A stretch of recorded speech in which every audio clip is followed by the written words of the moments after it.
Well, good evening, everyone, and holy hell, my cameras got skewed.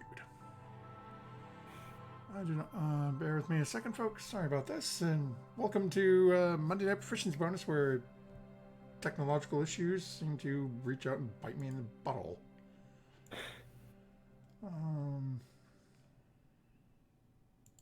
Hey, there we go. Had one too many cameras turned on for Artemis.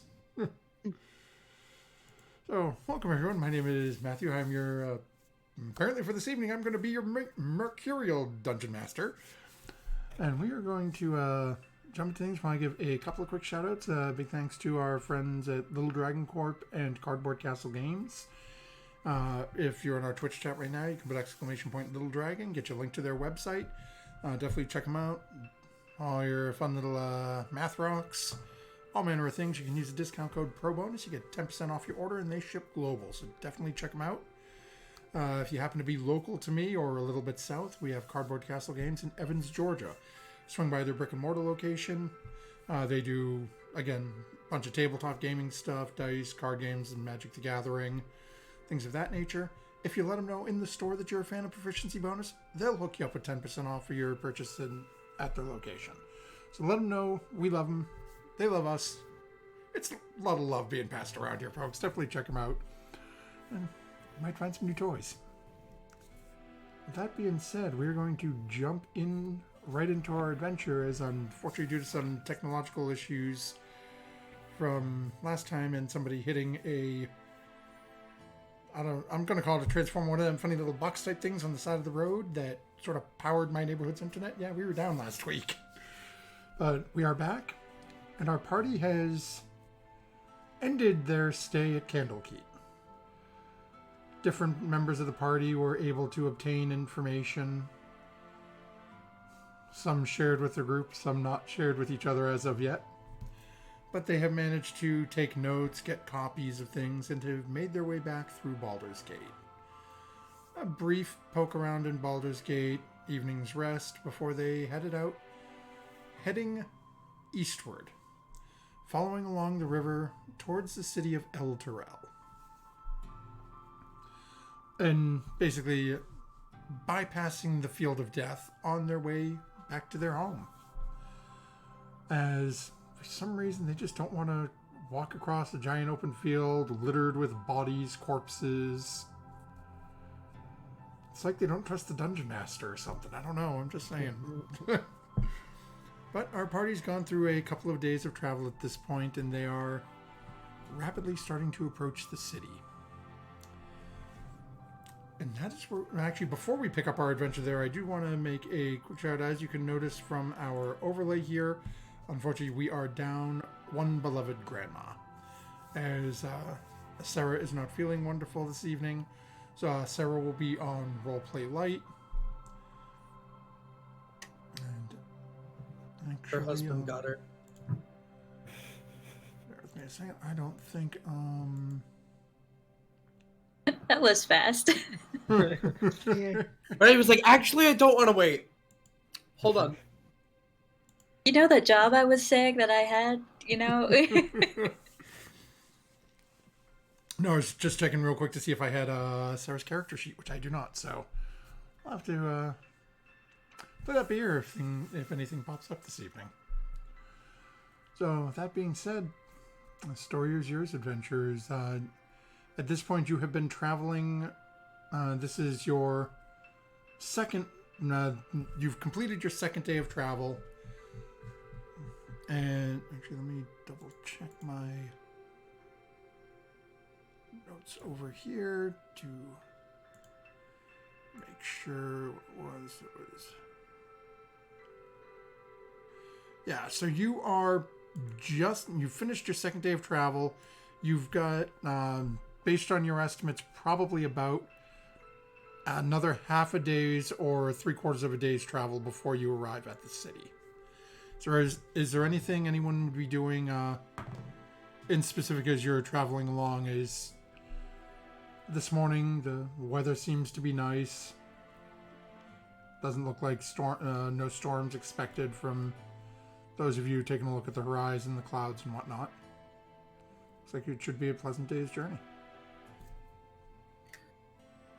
Everything that I do is probably more when we stop for camping or taking breaks, which is continuing lessons in Infernal with Artemis, and also working on the Martial Handbook with Rose.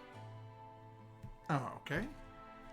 As we walk along, I'd probably dig out my flute, and I'm in a rather cheery mood as we've been outside and walking for several days. So I'd be doing that as we go along. Be asking, let me see, would I be asking? Everyone, maybe, what they've heard of, like, pantheons and stuff like that, just to see what everyone's interested in, kind of thing. Since I'm so confused about my own. Just like what our Yeah, personal faiths are. what, literally will sidle up to anyone and go, so, how's your soul? No, that's what my grandmother does. So, what are you looking at for the, how's your soul pointing? Which direction towards this way up? I'm really bad cleric. Nothing like having a little bit of spiritual talk on the road. I just Oh, that's more what she's asking? yeah, just more philosophical than anything else. Just wondering what you believe in, kind of thing. Nothing too serious. Well, my parents, well, my mother mostly, raised me in the worship of the Platinum Dragon Bahamut. I've followed it quite judiciously. I contemplated becoming one of his clerics. Justice and law, they go a little bit hand in hand. I hope that I've been good enough that I get to go beyond the East Wind, but I try not to think about it too much. I have too much work to do. If no one else feels comfortable, that's okay. I was just trying to get a feel out for beliefs, but Anyway, this is lovely weather. Perhaps Fairy will tell me how to accompany her on the flute. Yeah, with my hurdy-gurdy. Lydia, you don't have a hurdy-gurdy. Oh, my concertina. I forgot. I think that you should just call it a hurdy-gurdy and see how many people correct you. How many people react to me calling it a hurdy-gurdy by now? I knew someone back in the Bard College who would absolutely be blowing steam out his ears. Yes. Hearing you call it that, and honestly, it would be quite amusing.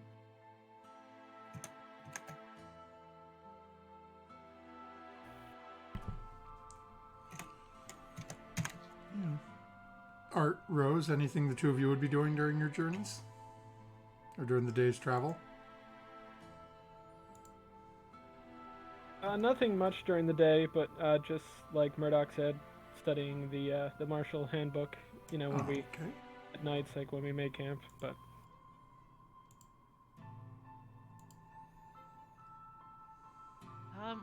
not particularly, because I was absent.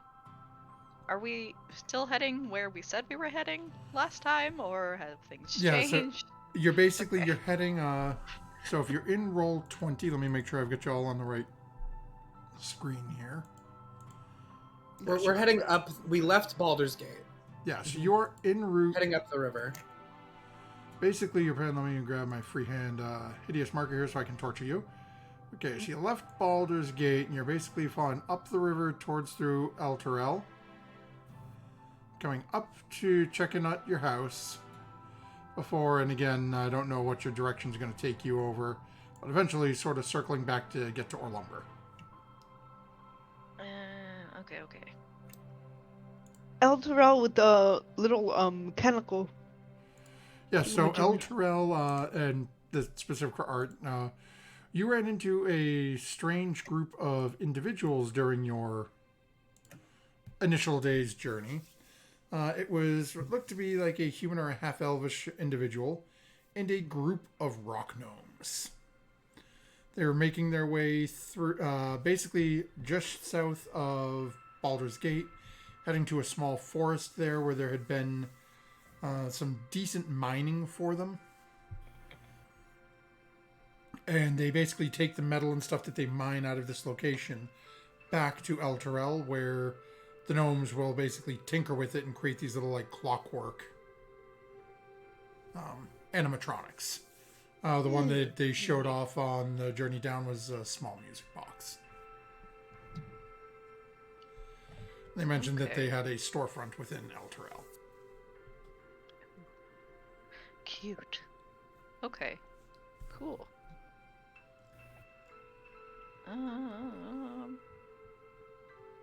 They had one box that had a D20 that came out of it. Right, the Spun music around, box. I believe. Yeah, the music box, but we didn't feel like paying like 500 gold for it, 250. That was something ridiculous. It was like 300, 500 gold that they were looking Yeah, for. it was really not overpriced. It was beautiful, and sounded wonderful, but it's expensive. This is like Newbury Street in Boston type stuff. This Yeah. is, ooh, we're in the hoity-toity part of town. Rudea Drive. Reference. Rudea? Yeah, it was just fun. For the Canadian viewers, trying to think, Fifth Avenue. Like, No, forget it. Expensive part of the city.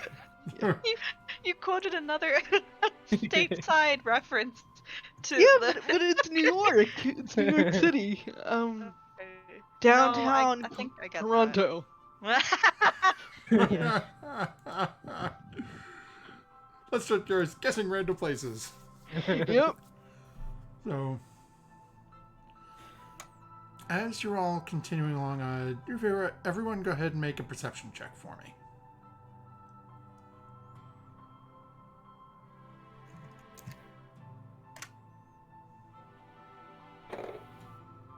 15. 5. 19. 22. Oh, okay. 15. So it seems like what was yours again, Rose? 5. So it seems like everybody except for Rose, it appears, this point, actually catches this.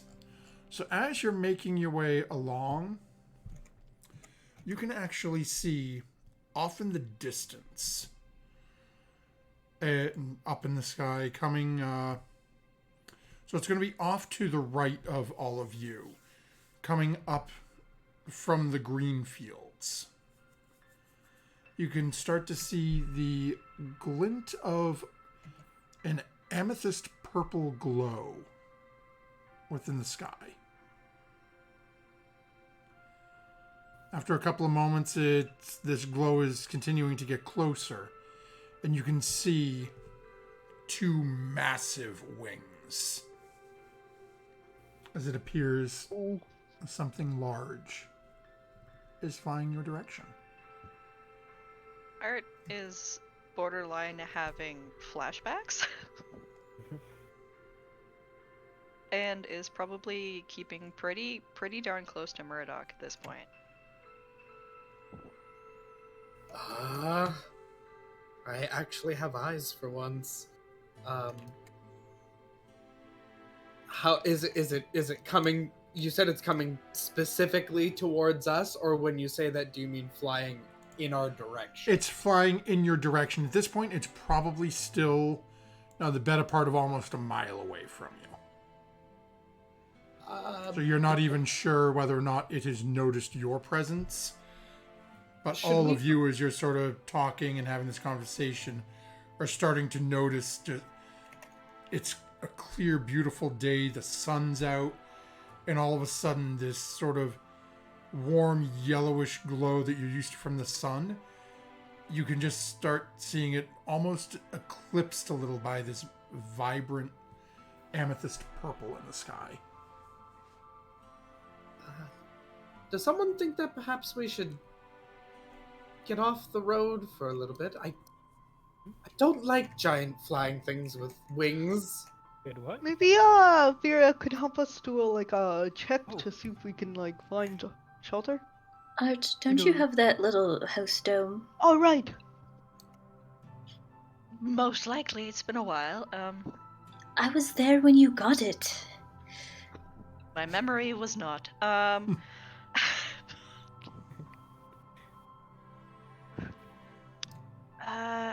If you What wrote did I it down get? into your book, it would take you 10 minutes because you wouldn't have to have it on your spell list. It's a, So, what do you call them spells? it's a ritual spell. Yeah, those things. Yeah. She's referring to Where- Leomund's tiny hut. Mhm. Oh! A spell. I thought you were talking about like. Oh, okay. That's my inner wizard coming out. Furia wouldn't know that. Yes, but Hart would. Unfortunately, it was not on the list of things that I had kind of ready to go today. I lent you the money so you would use that spell, and you didn't write it down. I did write it down. It's just not ready to. I mean, okay. We're not in any sort of immediate danger. I was just wondering if perhaps we wanted to go off the side of the road for a little bit until it gets closer and see what it is. I mean, if we go off the side of the road, I could start working on it right away. I guess. Are there trees nearby we can just get under? Not really. You're sort of out on this traveling road. There, you've got There's a forest that's probably a good couple of miles to the south of you, but nothing really in the area. You're wherever you set camp or go. It's going to be hard to find somewhere to hide in this section. So you want us just to step off the road and stand and watch? No. I thought I'm that just there would be. confused. Well, I mean, I didn't have the added context of the DM describing the immediate area. We could stand It's close not my together fault. and try to look as big as possible from far away. I don't know. No. Like a bear? The added context changes my suggested course of action to why don't you work on that spell? And we can take a little break. Okay. Rather not be caught unawares. I mean, we could just have a coffee break, you know. I'm fine with a coffee break. Take an afternoon coffee. I don't actually like coffee, but, An afternoon tea. or tea, really. Water's fine. Water. Good berry. He's furiously ale. preparing the spell. Okay. So to cast it as a ritual, as Art would know, it takes about 10 minutes. Yeah. So you've got 10 minutes as this thing is flying closer. What are the rest of you doing during this time? Keeping in mind that you've got to stay somewhat close to Artemis is when this basically forms. Those who are within it are within it. I guess since Murdoch had to point it out to me, now that I see it, like, do I know what it is? Go ahead and Have any make idea? either I guess we'll call this either a nature or wisdom check. I mean, nature or arcana check. Okay.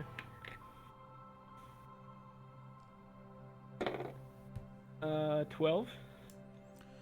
Oh, okay. At this distance, it's still a little hard to tell, but it's big given its coloration.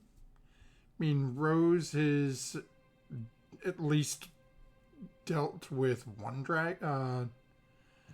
is some minor experience with one dragon, so I mean, it's safe to assume it's probably something of draconic origin.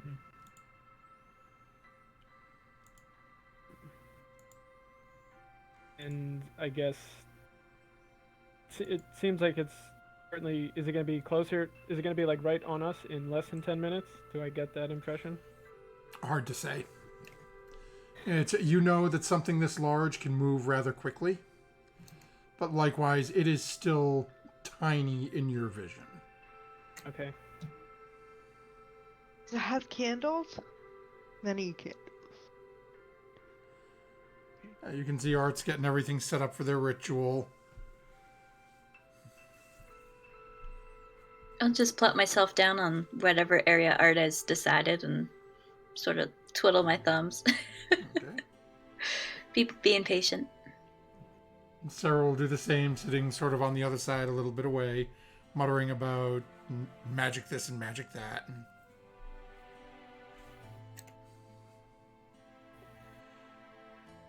Now, I'm just sort of like standing. I got like a hand on my hip, and I'm like, watch. Work as fast as I can. No one is rushing you. Now, Art, how are you choosing to make your tiny hut appear? In As terms of, is it nondescript as opaque? Is possible. it see-through?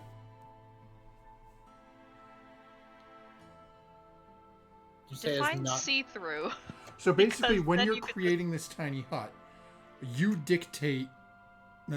I'll use the phrase, you dictate what it's made out of. So when you're inside, you and your group are inside it, you can see out of it like it's made of glass. Mm-hmm. Anybody except for you, who is within when you cast it, can move in and out of it. Mhm. Anyone on the outside, there's where I guess we'll call it the material comes into play. If you make it clear, you're in a glass bubble. They can see you, you can see them, everything's fine. You make it, black. You can make it black onyx if you want to look like black onyx, and it is just a perfectly round dome. Looks to be just a solid color. They can't see what's going on inside it. They know something's there. They know it's not normal, but they don't know. It could be one person. It could be 15 kobolds tucked in, all curled up in a ball. Aw. I know what I'm drawing after this. Oh, You're welcome, people who end up receiving that fan art.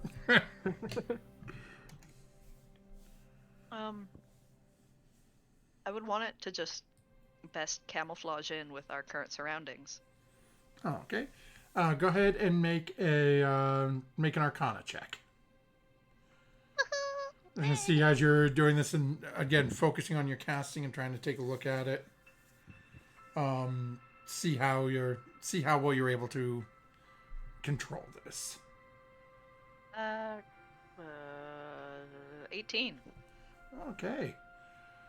So you think you've done a pretty good job of catching this to as close as you can match with your surrounding area. All right. So as the, Military strategist Artemis reporting for duty. Everybody keep your arms and legs inside of the ride at all times. As Artemis says that, all of you watch as this almost invisible dome starts to appear over the group of you. And as the dome appears and completes down and reaches to the ground, your eyes all turn back slightly to the south as the creature is coming closer. And after a little bit of time, eventually you notice it does appear to be coming down to where you were. Or are, technically.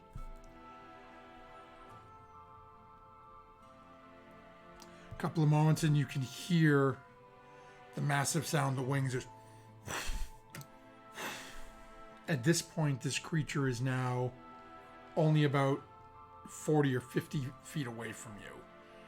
As you watch these large, almost crystalline legs clamp down onto the ground as it lands. And you watch as the head sort of turns and seems to be scanning, looking around.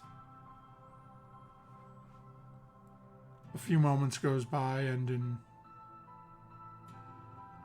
common, all of you here.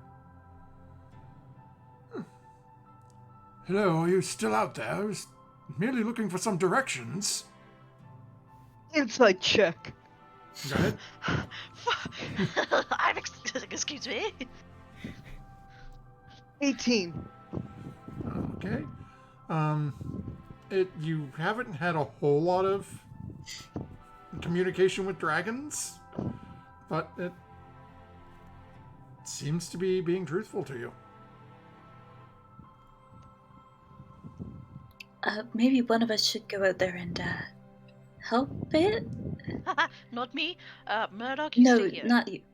I mean, I can go. I can turn into something fast if I need to. I mean, With you. if we Safety in numbers. Just Okay, I'll step outside the hut, but I'll step outside like the back of it and then walk around so it doesn't look as suspicious. Yeah. Murdoch's just Thank like, you. oh, other people are offering to be diplomatic. Oh. Oh, okay. And I'll sort of say, look, hello? How can I help you? Oh, wonderful. I thought I had seen someone. Oh, it has been quite the journey. So I am attempting to find my way off to Neverwinter. I was told it was off in this direction, but I feel like I've been flying for days and I still haven't found it. Might you know of... Am I heading in the proper direction? I mean, if you're going north, generally, yes. I think. Last time I saw the map. May I ask why you would be heading to Neverwinter? I don't really see dragons about asking for directions that often. Yes, normally most of us have been in the area for much longer and tend to know where we're going. I'm just new, and I was advised that Neverwinter was a place one simply had to visit. Well, from the name, it sounds quite nice. Not cold at all. Yes, which is strange as you say it's further north than here, because I was under the impression the further north I went, the closer I got to mountains and snow, but... I don't know. I've never been there myself, but you keep heading north, you go past Waterdeep, and then I'm assuming after that is, not much farther after that is Neverwinter. Oh, My yes, memory of my they map mentioned serves Waterdeep. right. Said I should steer clear of there. Something about some sort of magic that is not agreeable to my kind. Well, you might not want to fly directly over it, but you have to sort of go past it northwise. Oh, and is this city is Neverwinter on the water, or is it more inland? I don't know. I would probably have the map. I would dig it out, check it. Draw my finger all the way up there. Oh, okay. I think it's pretty clear. Yeah, there's a big wood by it, right on the water. I'm not sure why it's never winter there, but sounds nice. Maybe we'll have to head there sometime. where are you coming from? If you don't mind me asking, who told you to visit Neverwinter? Oh, are you coming out as well, or did you Yeah, sneak out the I back thought as well? I thought I said I was following Furia. Oh, okay. Sorry. Oh, Yeah. that's okay. I may have just missed it. So just in that, he looks over at you a little bit, and it was a friend of mine by the name of Cyan. A wonderful chap, just absolutely marvelous conversation. I still have to meet him at some point. But since exploring this part of the land, said it was an interesting place. Oh, but please, I'm being rude. And you watch as takes his hand to the side a little bit. And you watch with a little bit of a flourish. Something appears in his hand as he reaches down towards the two of you and holds out this massive clawed hand. And you see there's a small bag within his hand. a small gift for the help you've given me. Thank you. It was nothing at all. I'll sort of very cautiously walk closer. Like at any moment, I'm ready to run away like a nervous squirrel or something like that. And I'll pick it up. Did you tell us your name there, sir? Well, I suppose if you're asking, I would have to, but... Oh, well, don't be rude. And after a couple moments, he looks over at Furia first, seeing this sort of almost like hesitant approach. Eventually, just sort of tips the hand over, turns the paw over so it slides out, and then pulls the, again, almost just cautiously pulls the hand away to show it's not making an aggressive move, and then turns over at the back towards you, Lydia. Just, oh. My friends refer to me as Purse.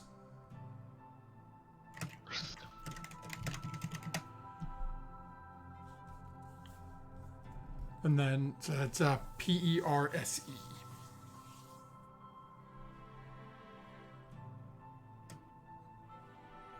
And then he looks and says, "Oh, it is greatly appreciated. If you're uncomfortable, you may want to step back a little and you watch as the wings start to come out again." Yeah, I'll jog a few steps away. And it's as the wings start to, and starts to take on and looks down. Oh, it's been years since I've raised a good city to the ground. As he takes off flying. Inside check! Go ahead. That is a 23. You believe him. Oh, crap. Oh. Feria. What color was this dragon, by the way? He was purple. Was I don't think he was joking. Purple dragon, okay. But don't tell the others, because I don't want them to worry, but I don't think he was joking. Sir, would I know if that city was a Lord's Alliance city, by any chance? Would Furia know? I'm not sure. Because we had a bit of Lord's Alliance stuff in Succumber, and I don't remember if that got mentioned. I'm not sure if it was mentioned. I mean, Furia would probably know, at least in passing, of Neverwinter and how large of a city is. So I'll say it's potentially a safe bet that it's a safe assumption for Furia to make. It's a large dot on my map. Yeah. You know, as large as dot as a Waterdeep. All right. Well, I guess we could send to Daggerford and get help there. Get a message over. Message, the contact that we have. Delphin? Delphin. Is that him? I want to call him not Delphin. Dolphin. Fridays, but yeah. Should I message Delphin? Do it right now, actually. Okay. Would we have heard that? Like, Oh, yeah. Like, okay. Yeah, I don't think those things are soundproof. Nope. Come to think of it. Loudly, Yeah, I that's will what say, "Ha ha! You're funny, dragon," and then I'll be whispering to Fury this entire time, though. Afterwards, just so as a ruse. Just do it now and say we got it taken care of. All right, I will message Delphin and say, hi. Sorry. Dragon named Hearse headed to Neverwinter. Might demolish city. Purple dragon. Purple dragon. Be warned. think that's a warning. Hey, that's like when you get a text. And it's like, hey man, just wanted to let you know, there was an explosion down the street. It's really bad. Half the city's on fire. Just look out for traffic on the way home. I'm in the hospital, lol. God. A few moments goes by, and you do eventually get a response. And just a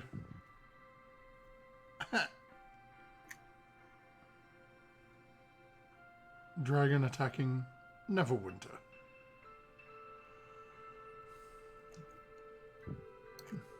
I will pass the information. And that's it. Like, not send another message, but I'll be like, "You're welcome," and just like point my finger Lydia, to the sky. did he get it? Yeah, he was so impressed by my information. Let's say I'm not gonna bother him again. Okay. At least we let somebody know. We don't have to run off there ourselves. I wipe my hands of this. You know, the last couple times we fought a dragon, it didn't really go that well, so Exactly. let somebody else handle this. Mm-hmm. I'll go back into the hut, even though it doesn't super make a difference. And then I'm going to cautiously open this bag. Now knowing what I know about this dragon. I'm gonna stand Oh, you're gonna outside come the in hut. here. Yeah, I was gonna say you're gonna come in here and open it. I'm gonna stand outside the hut as she opens the bag. As she opens the bag, it's a In case I need to res anyone. magic effects can. I'm gonna No, they stand. can't. They can't exit from inside either. Yeah, so Yeah. No. Fury just walked in to trap the explosions with everyone else. Yep. Fury, as you open it, Outside. it is filled with large amethyst gemstones. Art, can you tell if these are magical or not? Just in case. Sure. They're positively just like shaking. I suppose they'll peek inside. Just can I do like a cursory like Arcana check? Do I like? Sure. So go ahead and make your Arcana check.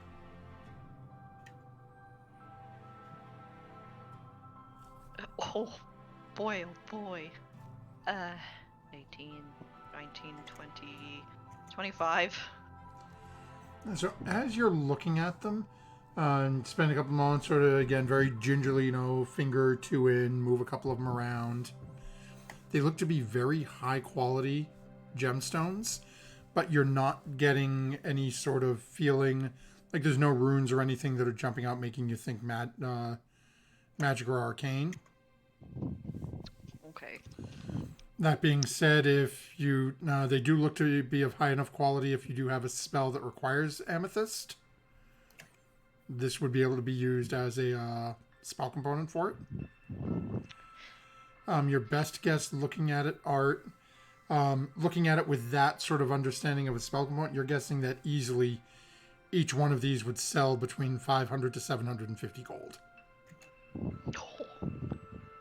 And there's probably a good Dang. 25 of them in this bag. Wow. We might have raised a city, but we raised the amount of money in our pockets. I don't necessarily know if that's a good trade, but I guess in the grand scheme of things, everybody here is okay, and that is good for me. Yes.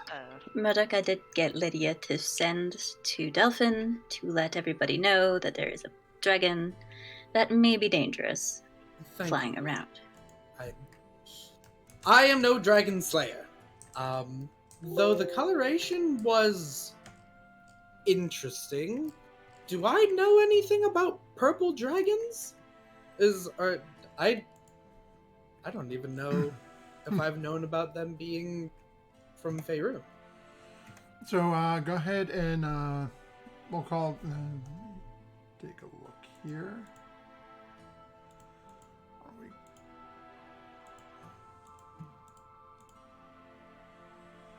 And let's call this either. We'll say either history or arcana.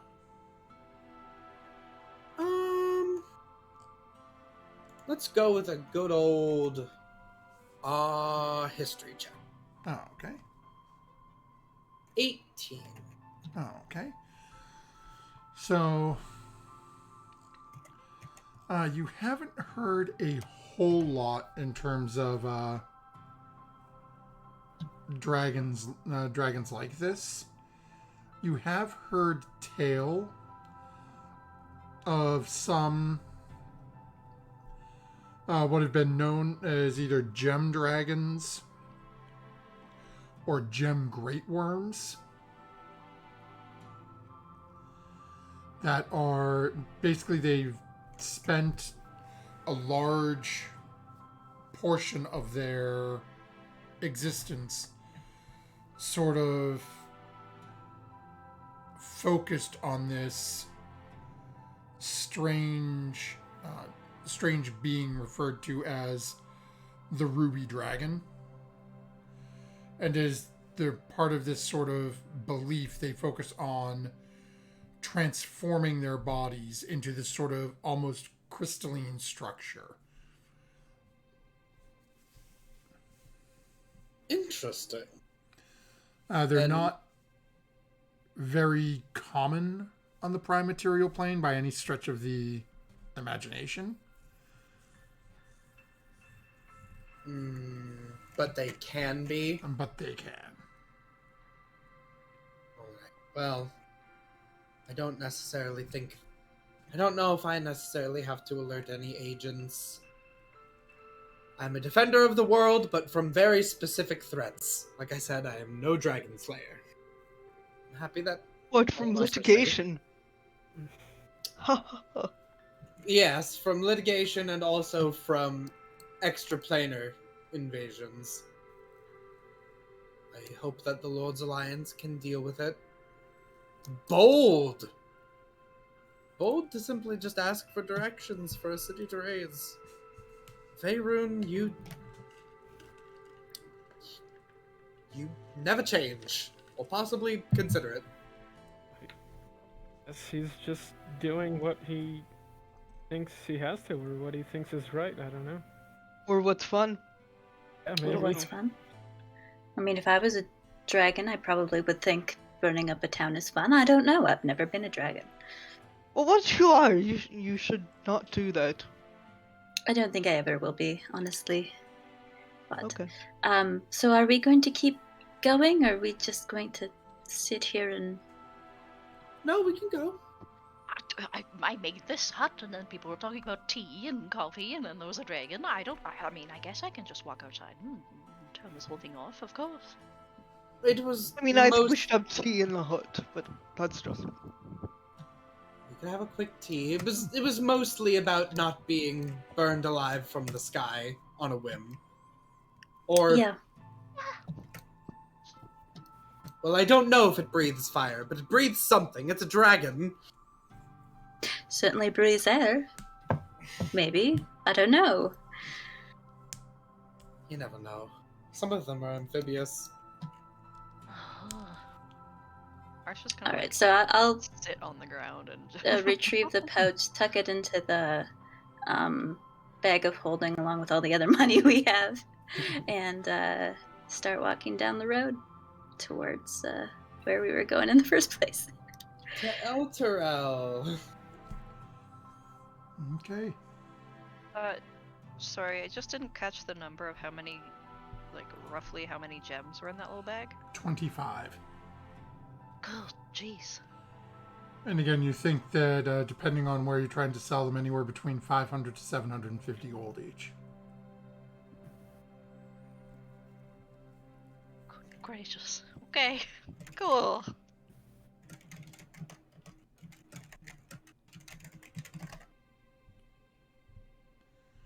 What money? Oh, it's only blood money if he decides to go kill a whole bunch of people in Neverwinter. Now that he knows how to get there.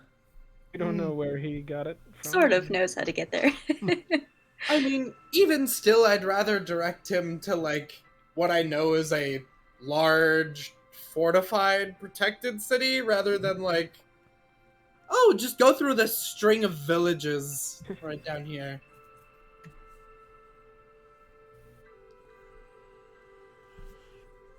Okay, so the party is continuing on. Yes. Okay. Don't want to be like, not my problem, but... We did what we could. I mean, short of going to Neverwinter ourselves, there's not much more we could do. Of which we don't have... Not saying we should do that, but... We'd get there far too late anyway. Yeah. The best thing was to send word ahead. Did we send it to the right person, do you think? Well, Guess we'll find out. if you have a Well, better idea, I mean, yeah, by all is means. there anyone else we even could contact anyway? Not as far as I'm aware. Delphin, I know, has a similar spell, so if he needs to contact someone, eventually someone in Neverwinter will know. Even tell us the people in Neverwinter. Maybe he doesn't believe. Anyway.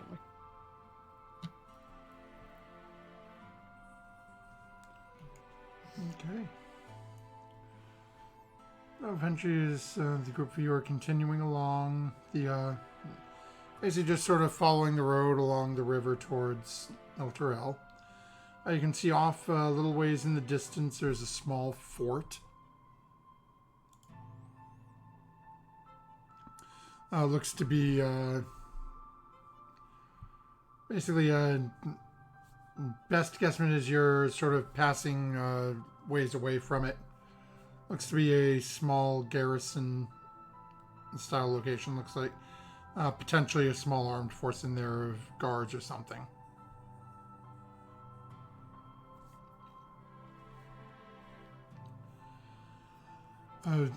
Eventually continuing along though, you start to see the walls of El Turel in the distance.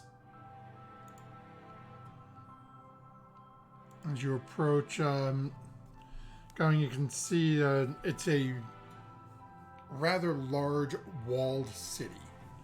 As you've been sort of following sort of along the base of the river and getting closer to it, you can see there's an entrance a little further north. There's no direct entrance on this side of the river into the city. And eventually, as you start approaching the walls, you can see there is not a whole lot of traffic going in and out of the city right now, as it's starting to get a little later in the day. It's probably only an hour or two before evening meal. Yeah, as you start to approach, you've got a couple of guards posted at the entrance point.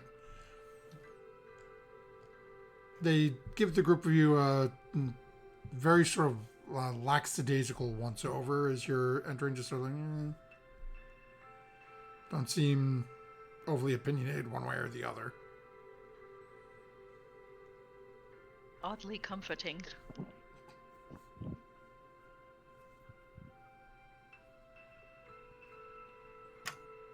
We finally made it to a city that I do not know, so we might want to ask quickly where the nearest inn is.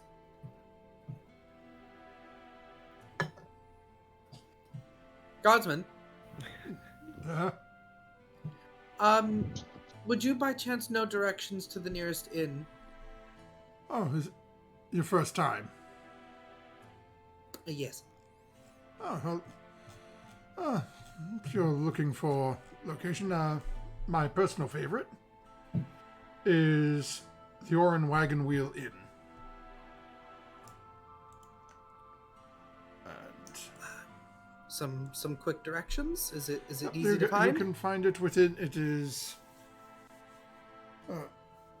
He sort of turns in towards the city a little bit with you. I do that. and starts directing under.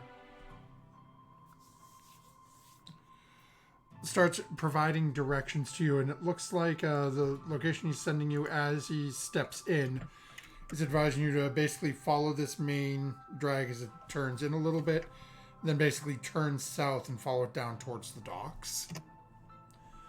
And then once you get down about a block from the docks, you'll see it, a large image of the wheel with the basically an oar running through the middle of it. And he's going over. As you did state your first time here, a couple of warnings for you. There are a few things that you should be aware of with your first visit. Firstly, is that inns and taverns are separate businesses. No food or beverage will be served at an inn. So if you're looking for a meal, go find yourself a tavern first and then make your way to your inn for your evening's rest. Fair enough. Right. Thank you for the heads up on that. Secondly, Oh. foul language or law offenses are not tolerated here. After your third offense, you will be sent for the Inquisitor to deal with.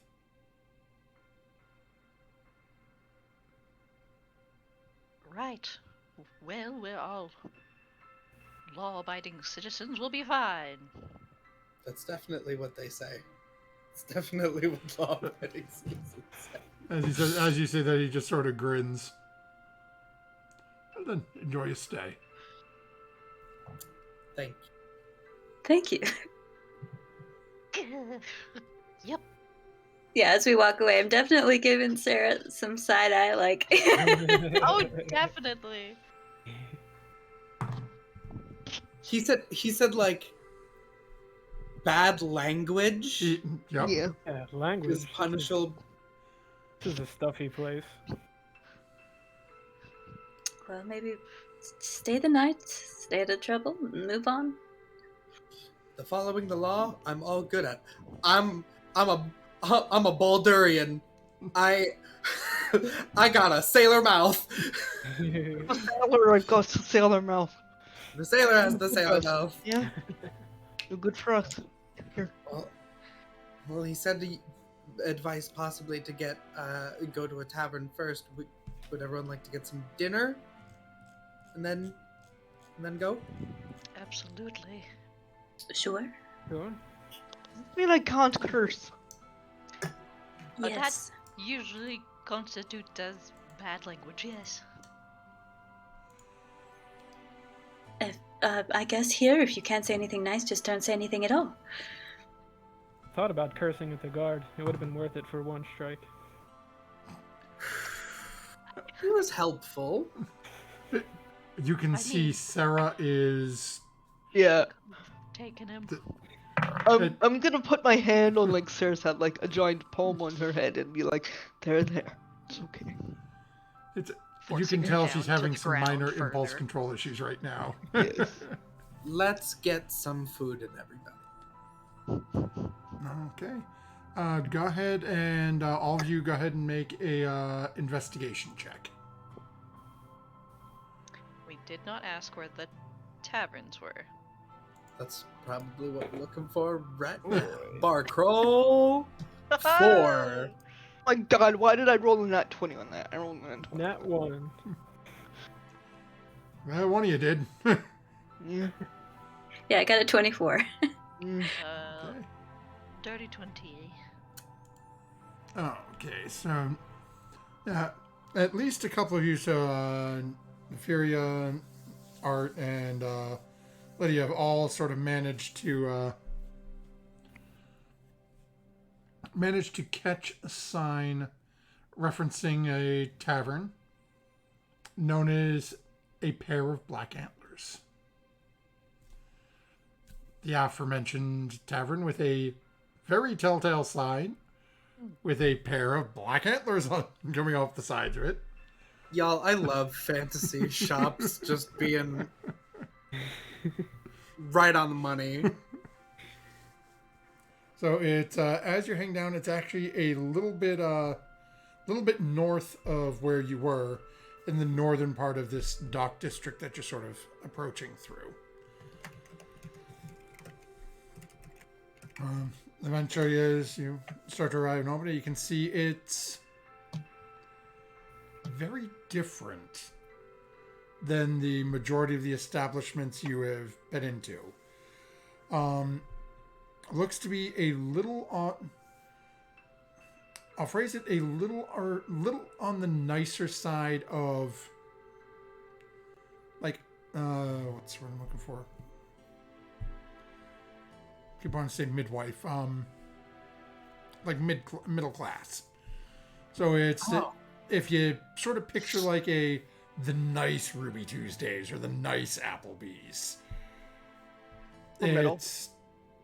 There's a nice Applebee's. Yes, it's the one I go to for my birthday every year. Okay, I'm sorry. I was really about to be like, I can rock with a nice Applebee's. There's that one that's a little shady, and then there's one that's, hey, it's if the family's in town and that's what they want, I can go there. Yeah. But this is giving you that sort of vibe to it. But as you're looking around the conversations that are happening, the food and drink, people are eating and drinking, but everything is sort of a mellow and hushed tone to it. You can see that there are a couple of guards sitting over at one of the tables eating. One of them with a little bit of a head on a swivel. And compared to the tavern at Candlekeep, what's the difference in rowdiness? Are they about the same? Was Candlekeep more rowdy? Candlekeep had its moments of being a little rowdier than this. Oh boy. The library was a little bit more rowdy. Okay. Right. Okay. Sounds good.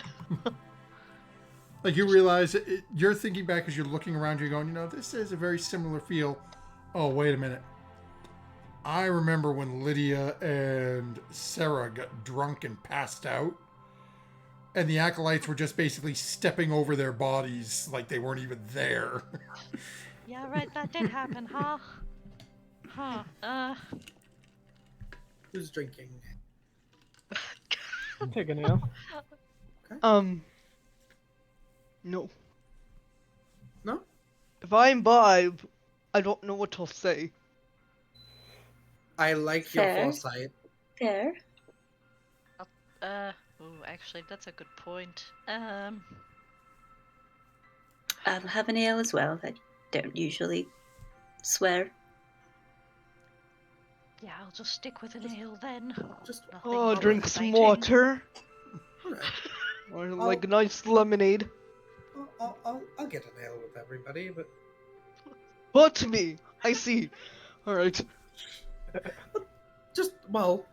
hey, it's good that you know you. Do you? I can order. Don't water. pressure her. No. I was saying I could order a water. Okay. Like for me, I wasn't going to be like, you can have a little. Come on, No, you're through. okay, Just okay. have some ale. Everyone's doing it. Fantasy dare. Yeah, you If your guys- adventuring party told you to jump off a bridge, would you? Yes, Probably. I have featherfall. I think. I'll buy ales for those three, Okay. and water for Sarah and Lydia and I. And so You eventually look really grumpy. drinks are brought over and they provide basically provide menus to the group of you.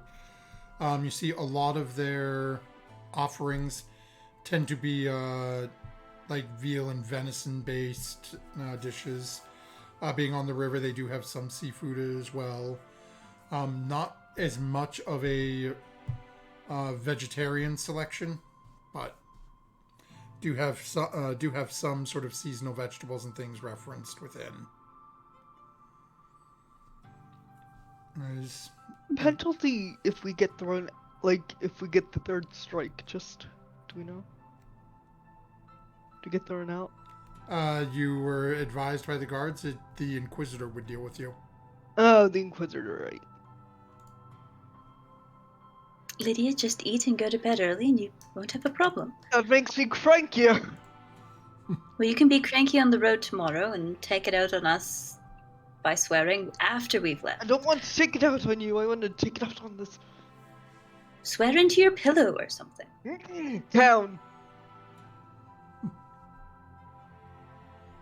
I mean, all around, it makes it better for everyone. Better?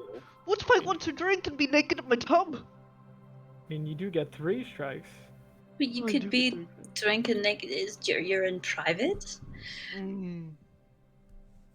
Let you guys come in and knock on my door, and then I'm not private, and then I've got a hangover, and then I swear it's We did It's need you up moving. and about, and Stuff was happening that was quite alarming that evening as well.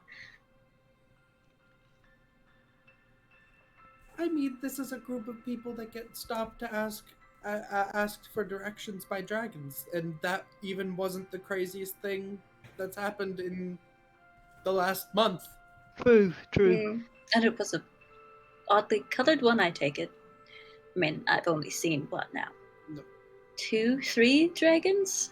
Very rare, if the tomes are to say anything about it. Town is dumb. That's all I'm saying. It's boring and dumb. All right, dragons. Yes, they're out there. They ask Dragons. for directions sometimes. They're apparently. out yes, they are. there. Space, it's out there too. You know. Oh One- god. Whenever the waiter comes around, I'll order, like, I don't know, just Wings! meat and vegetables. Okay. Wings? Some Yeah. buffalo wild wings for us. Please! Some El Terrell Wild Wings. Yeah, when it comes around, I'll just order, like, meat, potatoes, and vegetables sort of deal. Hearty soup. Easy enough I'll have is some of the veal from the menu. as where it comes around, sort of collecting your orders.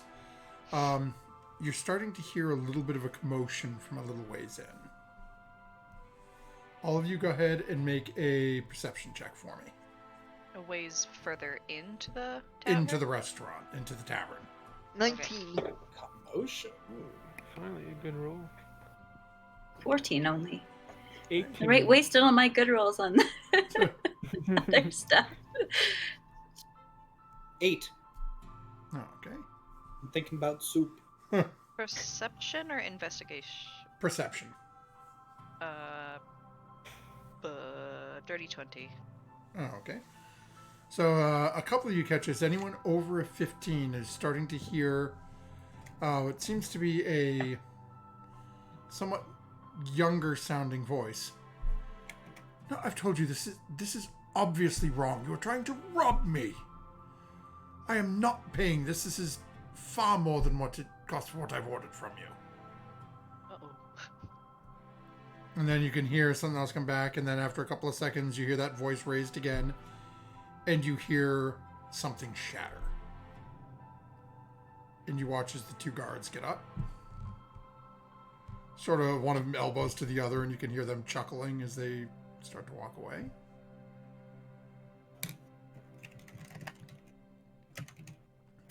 And then you hear... No, no, I wasn't actually arguing it. No, I'll pay it. No. You hear... And then the 2 guards Plain start extortion walking from out, these people. dragging an unconscious person. And as you can see, some of the tables in here are sort of turning and glancing over a little bit. And as the guard knows it,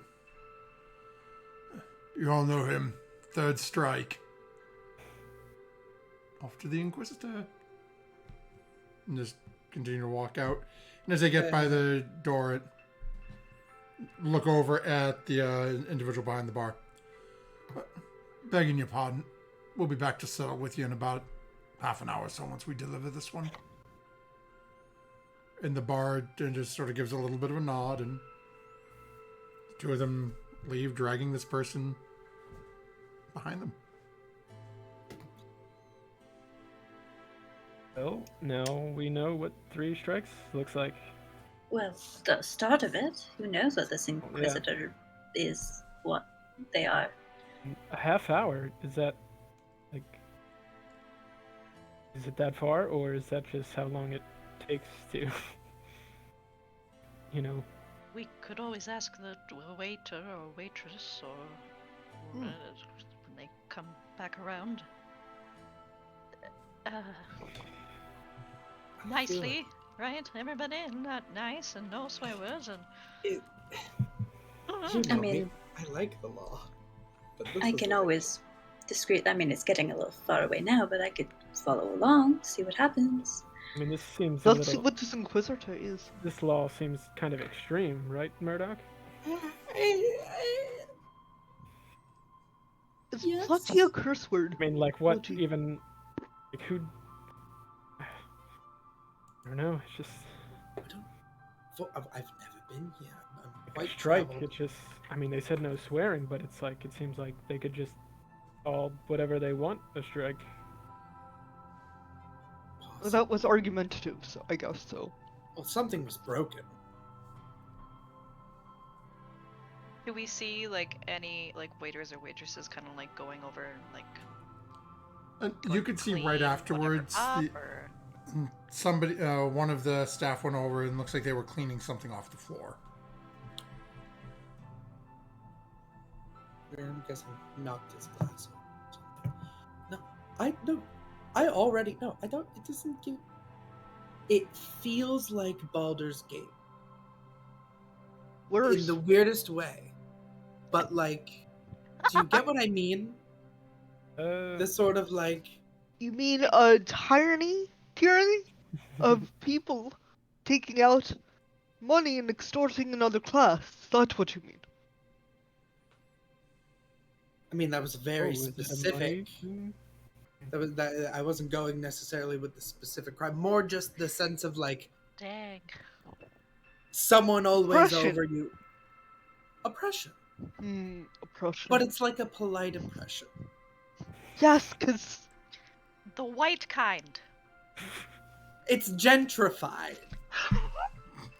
You know, These are really big words. I don't know if I understand where this conversation is going. basically, it really is an Applebee's. It really is a nice Applebee's, oh god, as they say. I hate this. Oh my gosh. You're the one that said. I know. I'm sorry.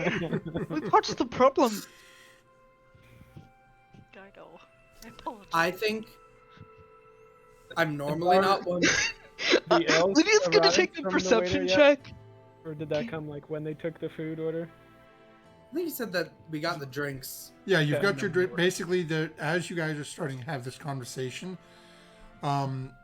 you're noticing it, as one does when you're at a restaurant waiting, and you guys are sort of go, "Where's the food?" You can actually see your servers on their way back with your meals. Okay. Murdoch, are we the only? Nothing that. Okay. Yes, this is a little lovely town. I think we should leave tomorrow. I don't. I think normally we should say leave this, but I think tomorrow. We should leave Yes. tomorrow. We have to go home. Checked it off the list. Elturel. Grab my ale and say, "Here's to living on the edge," and I'll just chug my entire ale in one That's one shot. Cannot. I'm to that, but I'm going to drink it moderately. Yeah. Eventually, server's over, setting plates down in front of all of you. Food smells wonderful. Excuse me, have you heard of a shop in town that sells little trinkets that move by themselves?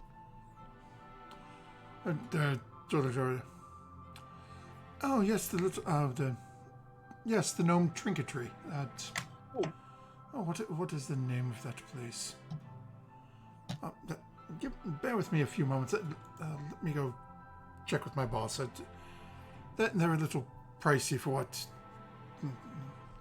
what I live on currently, so I haven't been there myself much. But bear with me a few moments and I'll find out for you. Is there anything else you need at the moment? No, thanks. No, we're good. Okay. It's fine. Gives a little bit of a nod and goes over, and you can see heading back over towards the bar, presumably to obtain the information you're looking for. Weird, the waitresses and waiters usually don't ask that, they just put the food down and go. This is more highbrow.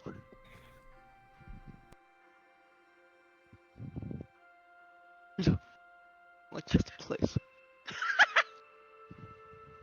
I've never eaten in a place that has this sort of thing. Just, your normal tavern, it's a little more rough and tumble. And then we've got to sleep somewhere else? What is Yes. this? It's a tavern versus a combination Tavern Inn. I don't know. I mean, the only inns It I've just means we have to walk to it. been in are with all of you, so I don't know. I would banditry.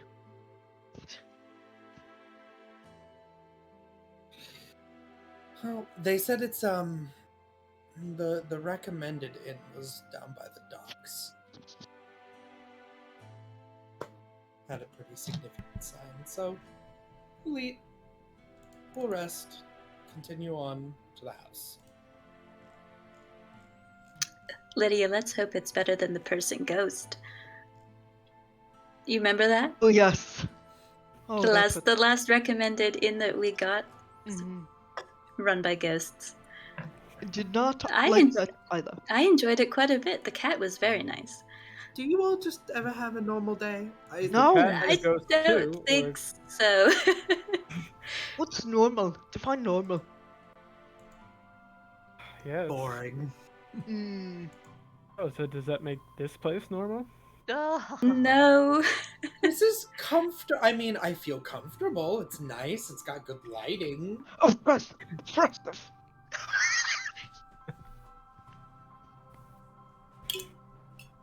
You know, if I was retired and had hearing problems, hearing sensitivities, I'd love a place like this. I thought you wanted to retire in Candlekeep. Oh, that place for was nice kinda boring, too. Applebee's. That's your idea of retirement, more like we've got to lift our spirits off the ground. Your idea I of was- retirement's a nice Applebee's. I was just saying, it's nice if you were old and didn't want things to be loud. More I don't know. exciting. Don't want to risk heart problems. I still got some years.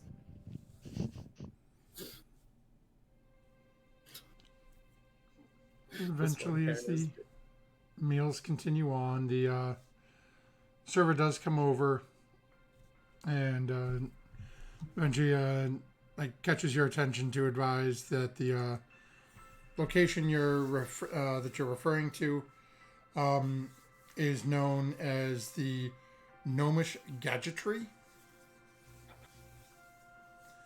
But the server was advised that they had just headed out for supplies, so it probably wouldn't be open again for about a 1 to 2 10 day. Bummer. Any place else interesting in town that we should see before we leave tomorrow? Because that's pretty much why we came here.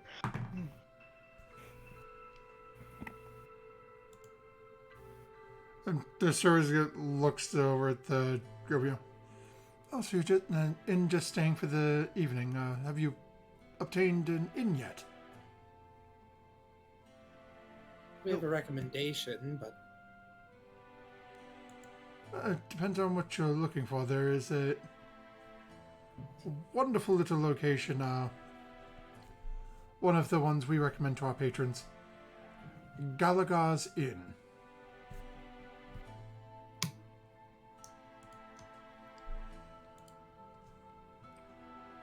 It's for if you're in the know, and it's owned and operated by a Galaga.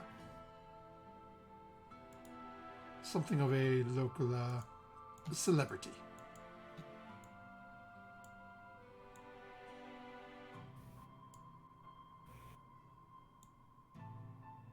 You don't say. What's he famous for? He was a rather unique adventurer a ways back. He has sponsored trading caravans. He has sent groups of individuals out just to see how they can handle the tasks he assigned to them. If he sponsored someone, it was only a mere 10% of their earnings.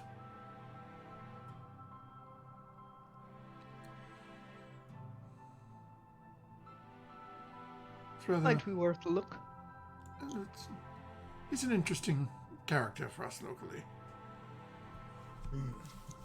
He tends to be very dexterous and quick to move, but at least he was in his younger years. He's rather aged now. But he still runs his inn and still sponsors poor and needy people who can't afford to stay at the nicer places. Is he trying to say we're poor? Or is he just I just had the same thought. or is he just talking the guy Looks up? like we can afford the nice inn. You can make an insight check if you'd like. Not that it matters, but We're not dressed appropriately for this fancy Applebee's. But you would think the amount of weapons we're carrying would imply some amount of wealth. 15. So, you get two very, very clear reads off this person. The first is, as Fury has just mentioned, you walked in here looking like an armory, for the most part, between the group of you. And this individual is known for sponsoring adventuring parties in the area. Seems to be at least partially, hey, you know, you've got a bunch of weapons, maybe this is more your style. The second thing you get, though, is sort of an underlying sensation. You get the feeling that this person's basically setting you up. It seemed to be having one at your expense, almost. You don't get a malicious sense, but just something like, you know, sounds like it's being set up to be a little too good to be true. Not maliciously, just... Well, it's kind of like dunking on tourists. Yeah, basically. Yeah. Person ghost, anybody? Well, maybe. We did get a wonderful recommendation of a place down by the docks as well, so we have a good selection of choices, I'm sure. Yeah, there are quite a few here, but...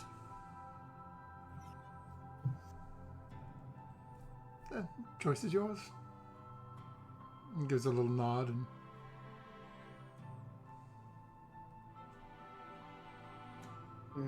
As they leave, and you can see as they've sort of walked away, they just left a little bit of info. Basically, you left a little slip of parchment on the table with basically a little note on it stating 6 gold, 3 silver for all the meals. Hi, Murray. I don't like this place. I know, Lydia. I mean, could risk getting one strike if we don't plan on coming back. I like What's the the way point of Rose that? thinks. That's like the fourth time you've mentioned that we could just get a strike.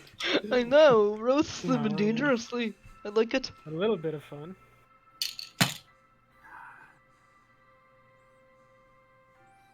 Legally, as your legal representative, I cannot confirm nor deny nor advise on that course of action. Is that one of those double negatives that I've heard talk about? I cannot condone such behavior. Cannot. Rose. Look, if you guys want to go and do something stupid, go do it without the rest of us. I I'm just meant having. not pay the bill, since Lydia thought it seemed I mean, in the high. grand scheme of things, we do have a bit of money. We do, but this is. No, so do you know what you do? Because adventurers are known to always just throw out a platinum. I almost did it myself. Let's pay exactly the amount of the tab, Right. directly down to the last copper piece. No tip. And Okay, that's a jerk move. What's 20%? They did help us out with the information about the gnome place. That's true. Fine, No, 15%. but I do know the guy that got thrown out of here earlier was saying that the prices were getting jacked up. So It is more expensive than the other places we've been. right, Right. right. Does It's it? separate from the inn? Yeah. So does it look like? Did they have the prices of the meals written down? Are they like shooting them up just on our bill, or? I drank water, by the way. Yeah, you drank water. Did you eat? I ate a little. Mostly what Granny's been stuffing me with, but. Because she Yeah. doesn't think this is sufficient. And you can see Sarah does have two plates in front of her. One that she's polished off, another one she's just picking food up and sticking at Lydia. Mhm. Guess that seems like something she would do. One for me, one for Lydia, one for my purse, one for One me. for me, two for Lydia, one for my purse. Yeah, I mean, yeah. Does anybody have copper pieces on them? I've got silver. I'm sure. I have some They can break big some. one around in here somewhere. And We should as make you're them looking, break it a seems like platinum and then look at their face when they have to give it the change back. Lydia, calm Yes. down. Okay. Calm down. We're doing Honestly- okay. passive-aggressive Lydia is just I know. wonderful. Sorry. You tell a furbolg that they're not allowed to cuss, I know! and suddenly she's never wanted to cuss more in her damn life. Oop. No, that was out of character. And as you're all sort of glancing around and you're seeing people are starting to finish up, you are seeing quite a few gold pieces coming out. It seems to be this is just what they charge. Alright. Well, let's pay it exact. Sounds good. Okay. They'll dig out whatever copper needs. Yeah, I'll hand over a gold for my plate and a couple of silver and copper pieces to throw in. Oh yeah, a Okay. couple gold too. Oops, sorry. That's Easy one gold enough. because I didn't drink any ale. I'll take out a gold and whatever else for my fair share. And just silver for Granny, and the gold for Granny, and final. I I'll don't pay have the any bill. silver. Technically, I bought everyone's drinks. I'll put gold. Okay. So, easy enough between the six of you to pull out the 6 gold and 4 silver. And eventually you finish up and start to head out. The question is, where are you heading?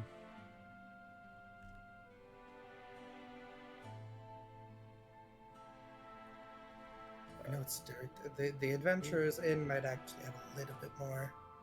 Did seem like that would be a good fit, but it seemed like you were thinking about something, Murdoch. What?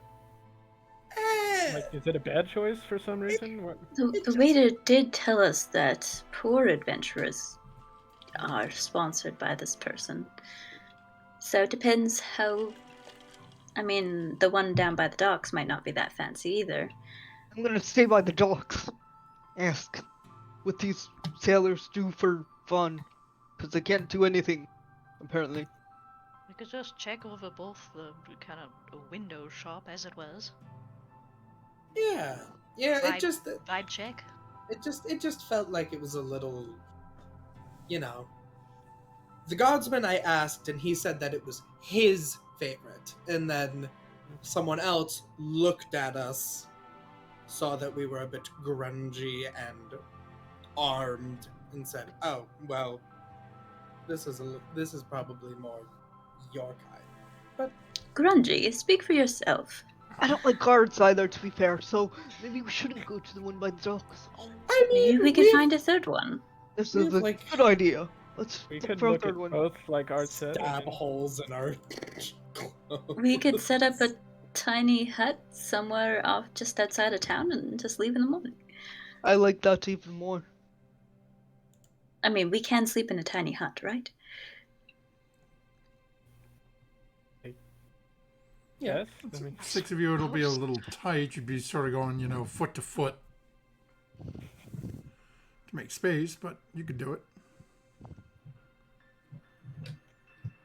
I mean, technically, it's more like at 5. What with one bigger and then 2 of us small? We kind of there's some math in there. Probably. No, I was more like it lasts that long, right? I don't know. Let me see. Mechanically lasts 8 hours. Mm-hmm. Ah, dope. Yeah. You can go right to sleep. Well, that's if Artemis doesn't want to sleep in an inn. I think it would give both Lydia and Sarah the best peace of mind. They seem to be a little stifled. I just know that Artemis has to stay inside. So That's We fine. could- we can I'm kind of camp. used to getting sleep. Kind of used to sleeping outdoors now. I mean, a hut, but outdoors. What's everyone's passive perception?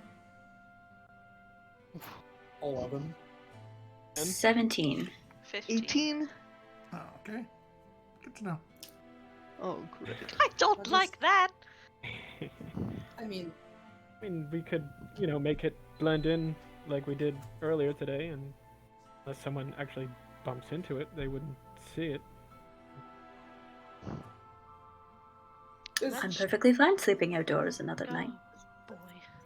there's things I want to learn about the city, but probably far in the future when I feel like I've done enough work in Baldur's Gate and I want to change its scenery and want to Doesn't seem like there's a whole lot. Murdoch, if you Interesting, retire here, I actually. won't visit you, but if you retire to Kendall Keep, I'll visit you. Not retiring here. I meant doing my work here. For the oppressed people? Yes. Okay, I like that. Okay. We're cool. Thank you. Maybe Right glad. answer. a cool Applebee's. let's be silly and walk back out the city and camp. Yes. Okay. Okay. You can't tell us we can't swear outside the walls. That's true. Fuckers. As you start, Honey? Honey, is that a furbolg screaming? Shit on you! Shit on your hat! Shit No, on your honey. cane! It's like goat bleeding. as eventually you start making your way back out of the city, eventually you guys are sort of meandering back through the streets to head back out. And you start to smell something. It's a Me rather this time. foul odor. Definitely wasn't me this time. So you continue making your way north along the streets and start to basically turn back off as you're turning back onto that main street to head back towards the gate you came in and head out, all of you notice a sign, probably about 30, 40 feet away from you. Galagas Inn. And this foul odor you're smelling seems to be drifting from that direction. This makes me want to stay there less. Wrong to say. So this inn is outside the city walls, or we haven't? No, gotten it's outside within yet? the city. It's on Okay. the way to the gate. Yeah, Okay, it's I basically, so as you guys came turned in around and for a talked to the second. guard and turned south to head down towards the inn you were told about, Like done like a as you're coming back up, this is off and slightly to the north. Okay. Okay. So as you guys just sort of went down and the wind wasn't carrying this direction, as you're coming back up through this time, the wind is now starting to carry south a little bit. And you are just getting a full whiff of the best description any of you have for it would be a latrine. Bro. So was Gross. that waiter trying to say that we smelled? Possibly. Why would Yeah. an inn smell that bad? Why would the waiter insult us this bad? I don't know. Is this how they treat adventurers in this city? God. Well, I hope they don't get an invasion of goblins anytime soon. Nobody's going to want to help them. Or a dragon. Yeah, or an amethyst dragon. dragon. Either. Oh. I have- message the dragon and tell him to come to the city here. Not while we're still here. We Maybe found- later. No, but We we were could wrong. leave We and then it tried could be to- like, I have a city for you to raise. But what about all the innocent people here? I mean, it's not They're really fair. compliant. Lydia. Okay, I have to leave. I'm getting really cranky. Well, I'll. Morbid curiosity. While we pass, I suppose I'll look through the windows if there are. Not like walk up to the window, but like from the street.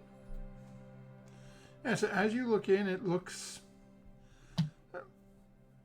It does not appear to be in the greatest condition. As you're just sort of glancing through, it's...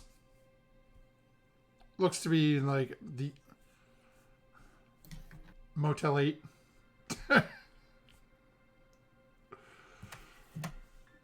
It's one of those... it's a place you'd expect to see the Winchesters in. It's one of those little roadside dives. Yes.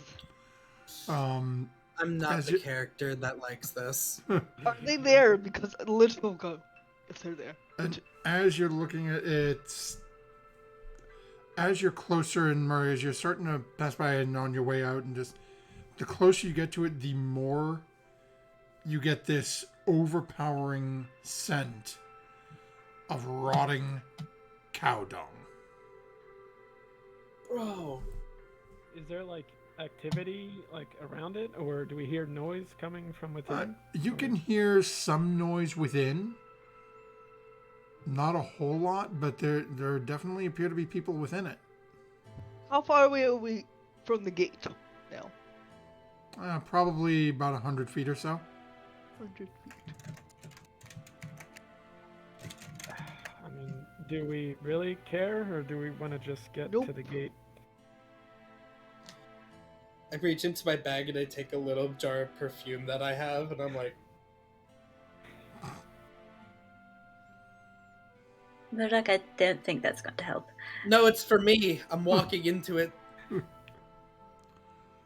I'm gonna swing Granny up my Just shoulders. mixing, it's even worse. It was a bad idea. Back in the purse it goes. So eventually you make your way outside and... I'm gonna scream at the top of my lungs, "Your inn smells like shite!" and run as fast as I can out the gate. So you're yelling it when you're still inside? Yes. And run as fast as I can towards the gate. I separate. I'm I'm with Art on this one. I just start laughing in my spot. As Turn you- invisible for 6 seconds and I give on running. Murdoch covers her face, but she's like trying not to laugh. She's like, "No, I'm composed. I'm composed." So as you yell this, and then again hoist Sarah up onto your shoulders, yell to start sprinting towards the gate and turn invisible for 6 seconds. How far can you move? Your speed's 30 feet, right? Yep. So you get about 60 feet away. You're about 40 feet from the gate when you reappear, as the guards are now staring down this street looking for whatever happened. And you appear, charging towards them. As you continue to start running through to leave, you can see the two guards are just sort of looking at each other. And as you go to run by, one of them is going to attempt to try to trip you. Oh no! So we're going to see whether or That's not he not can nice. even connect. Okay.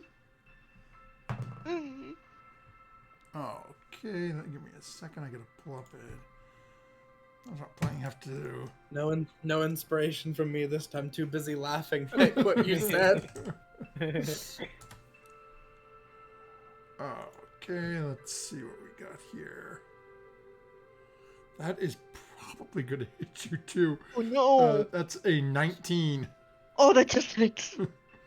So I need you to make a dexterity saving throw. Oh, I'm not good at those. Given you are carrying someone on your shoulders, you will have disadvantage on this. Oh, this is going to be terrible. I'm gonna drop Granny, and everybody's gonna laugh at me, and then I'm gonna curse them more. Let's see. Alright, dexterity saving throw. That is a... That's a 3 disadvantage. Granny breaks her Okay, head. as the group of you are watching this, as you hear Lydia shouts out, the guards turn, and she vanishes. As all of a sudden she appears now 60 feet away, charging towards the gate. You see the two guards, and one of them standing there with their spear just sort of leaning up. Seeing this Spurbolg is running by, takes the spear and just, you watch.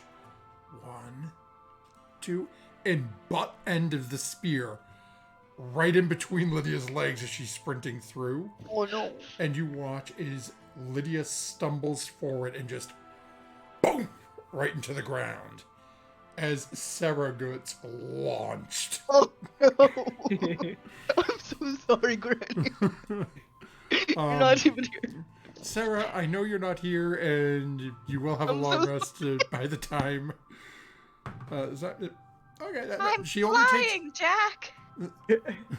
she only takes 4 points of bludgeoning damage as she goes Oh. flying through the air. Just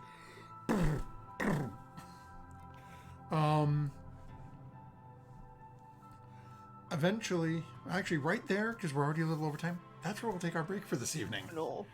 Leaving Lydia face down on the ground and Granny rolling off into the sunset outside the city. So, Hello, thank you I'm for sorry. I've seen a couple of you in chat this evening, so thank you very much for stopping by with us. Don't go anywhere. We'll be back in a few moments to find out what is going to happen to our curse-happy Furbolg and the small halfling that just got flung out of the city. We'll be back in just a few minutes, folks.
welcome back, everyone. Our party has just had a somewhat interesting afternoon/evening in the city of Elturel, as they have made their way in, planning to get some food, rest for the evening at one of the local inns, then continue on their journey home in the morning. As they started to sort of get a feel for the city and realize, as they were advised by some of the guards, that the rules are a little heavy-handed, shall we say. Prices are a little higher than what they're used to. There's various concerns. The party decided they were going to leave. Not make a scene, not cause trouble. Just slip away into the darkness and then set up a lovely little tiny hut, courtesy of our wizard friend Artemis. Rest and just move along in the morning. And then the Furbolg happened. Hoisting a ancient halfling onto her shoulders, yelling out towards the city while still 100% visible and standing head over everybody else in the group, that their place smelled like shite. After yelling it out, then turning invisible as everyone has turned and looked at the giant Furbolg and took off running. I turn invisible very often, and this is probably the reason why she's got an ill sense of timing. At that point, not realizing that they were still about 100 feet away from the gate, became visible again 40 feet before the exit, which gave the guard plenty of time to gauge out Lydia's pace, to just stick the butt end of the spear right between her knees and send her and Sarah tumbling. We're going to jump back about 100 feet to the party members who are partially pissing themselves right now, or trying not to, as they are attempting to maintain their composure. What would the group of you be doing as you all witness Lydia faceplant and Sarah just go sailing off into the air? I'm picking my jaw off the floor and putting it back where it's supposed to be. Can I tell from here, like, whether or not the guards are actually, like, is this kind of like, they think it's funny, or it's like a serious situation, or can I not really tell? At this point, you're 100 feet away, and they are both now looking down at Lydia on the ground, so you don't have any way of knowing what their expressions are. Yeah, I guess I'd still just be kind of like laughing out loud then, not really trying to hide it at all. I mean, it's one strike. It's one strike. I mean, Sarah's already outside the gate anyway, so she's safe. That was more of a home run, but Maybe we should go over, make sure Lydia's okay. yes. Take the grapple Nice out of her shot. shins. I mean, I have to give it to her. She was really holding it in. She She almost tried. made it too. She was so close. I'll start slowly, walking over, making no means to rush. Same. I'm not trying to approach with intentions of fighting. I'm just more or less approaching like, oh boy. Okay. So we will pan over to Lydia, who is currently face down on the ground. As you start to, not so much come to, but sort of catch your breath from this just abrupt slam, you feel a foot ever so purposefully sort of placed mid of your back. And then you hear a voice as someone leans down. It's the individual whose foot is on you, as you can feel, as you feel the body get closer, more weight is put onto the foot. Not enough to the point to cause pain, but just, you can tell they're adjusting the way they're standing. And then Leans down, you hear. Well, isn't that interesting? Foul language or derogatory jokes within our city. And then reaches down and sort of grabs hold of your wrist to sort of turn over and look at the back of your hand. Huh. Hey, no strikes on this one yet.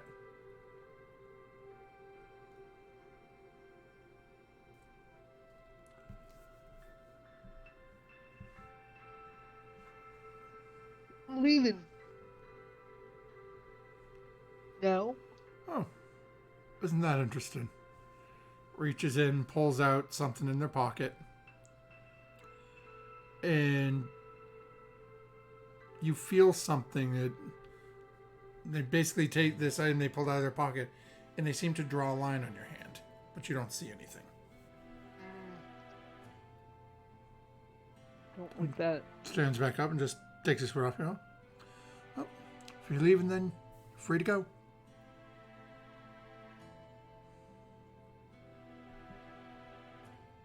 I will get up, dust my things off,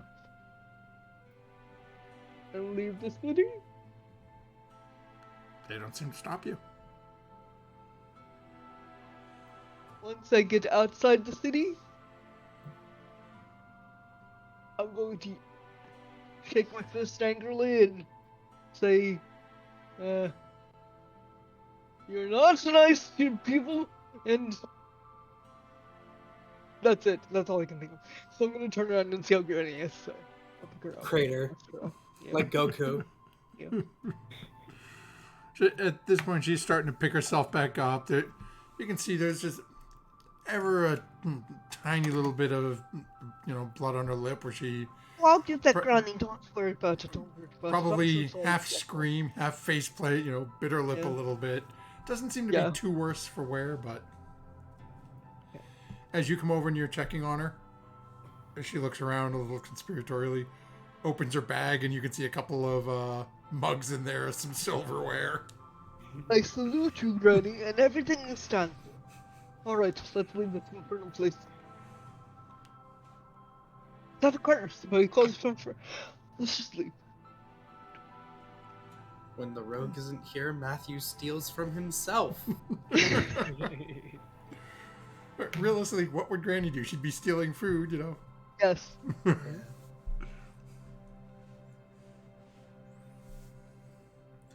Eventually, are the rest of you doing anything as you're heading out of town?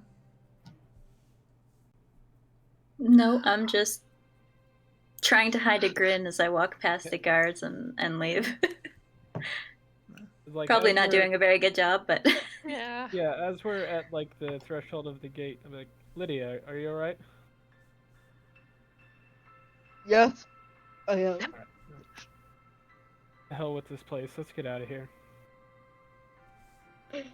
Nice. Oh, I'm done. And I'll continue walking unless you take action to try and stop me. You see I'm they waiting sort to of see look if at I each other, swear. and then they look at the group of you starting to regather together. And then you seem to think better of it.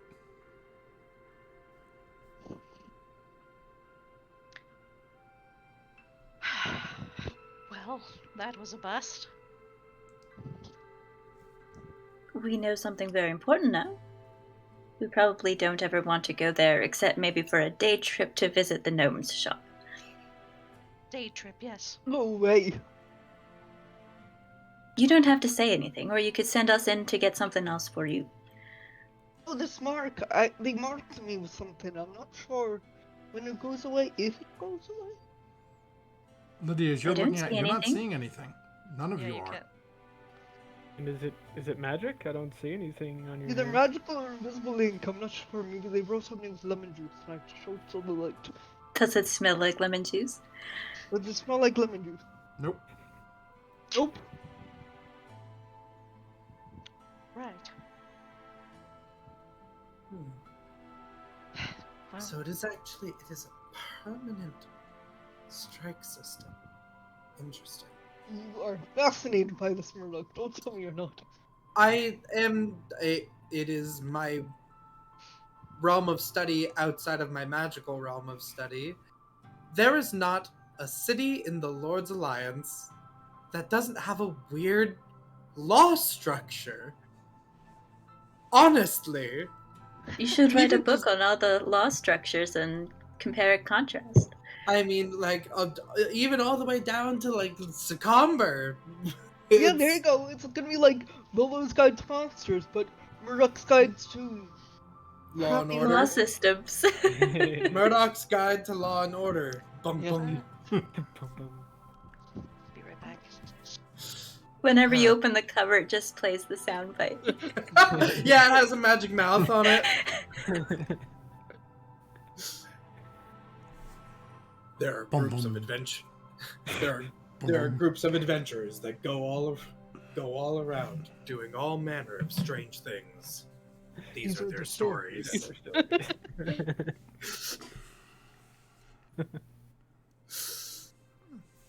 Okay. So eventually, you find your way out. I know Art just had to step away. I know you guys were planning on setting up a tiny hut for the evening. How far are you planning on going away from the city? I would say far enough away so it's obvious that we're not in the city or by the city.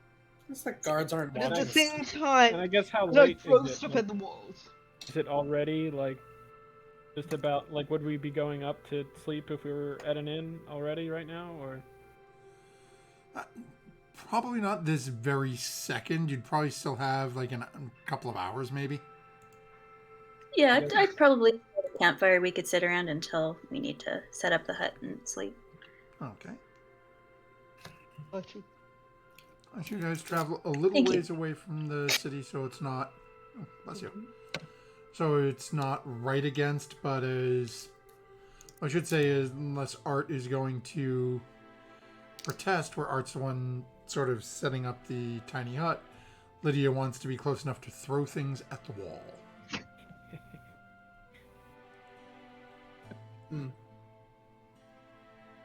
Yeah, no, I'm gonna. No. I've got a strength modifier on this character and everything. So it looks like you're going to be a little ways away, Lydia, as Fury and Art sort of take point in leading the group away from the city a bit. Gorham City and its Gorham laws. Here, look, this will be something fun for you. What is your favorite, most creative swear? I can't say that on air. We'll leave it as a blip. You whisper and Murdoch's like, oh! Is that giant? Parts of it, yes. The first part. I mean, even if I didn't understand what half of that was, I felt it. It's funny because I just came up with a swear, like, name this, like, past week. So I decided to start calling people something, and that's the first thing. I'll put it in chat later.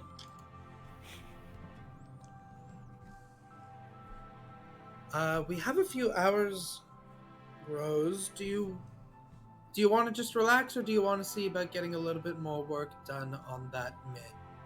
Oh, yeah, I'd like to study a little bit more if you wouldn't mind. Of course. I think you were almost done. Yeah, I think it was two. You've two Successful. successes. Yeah, I think. Yep, you've got two. Okay. So go ahead and make your intelligence check. Give you bardic inspiration. I'll use it. It's a D8. 17. 17 is a success. Oh. So that is your third success. So there's me just a second here.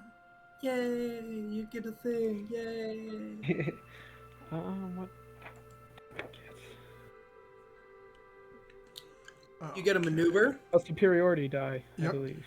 So basically, what you can do is, now this is something it will not. There's no easy way to do this in D&D Beyond, at least that I'm aware of as of yet.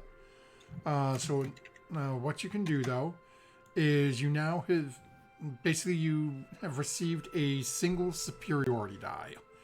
So at your I won't say at your existing level because it's part of this. Give me a second. I'm just pulling it up and it is being slow. There is a way to do this because I looked it up in between games because I was interested. If you go to your features and traits on D&D Beyond, and you scroll all the way down to the bottom, you can hit the Manage Feats button, and I think there is a feat that basically does what Matthew is. You are I took it as correct. a- There is one. I took it on Ashley. What was it called? I believe it is Martial Adept. Yep, that's good. Thank you. Okay. Now that one says you learn 2 maneuvers, so I don't know if you're doing it's 1 maneuver or not. No, so it's Yeah, if you really want to customize it, you can create your own feats and add them in, but depends how specific you want to be. no. So yeah, that's pretty much what I had on there on my notes for it. So yeah, basically, Rose, you just gained the Martial Adept feat. Okay. So this will allow you in D&D Beyond. You can choose basically 2 maneuvers from the Battlemaster archetype. And you gain a single superiority die, which is a d6. So basically, and each one of the, what's the word I'm looking for? Maneuvers. Each one of the maneuver types will give you information on what it does. And Okay. whether or not, like some of them you can use as reactions. Some are based on attacks. Okay. And the superiority die, is that added to all checks or saving throws? Or... No, so it's added based to on the whatever maneuver. you're using. Oh, to So that like one of the maneuver, okay. maneuvers is called Disarming Attack.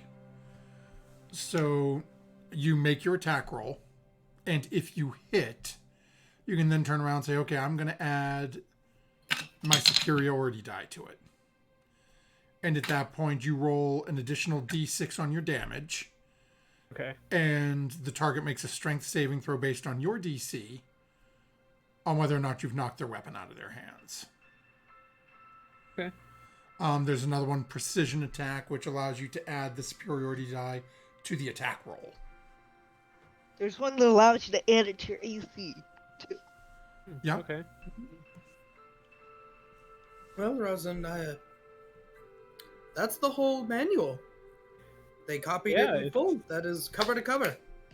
I feel like I could actually sit down and read it on my own now.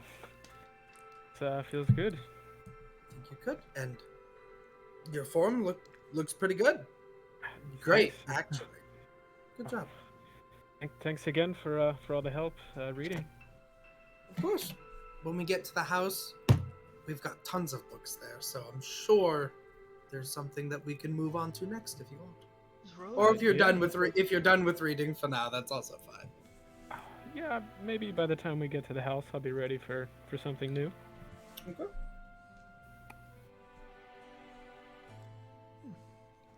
Anyone have anything else they'd be handling this evening?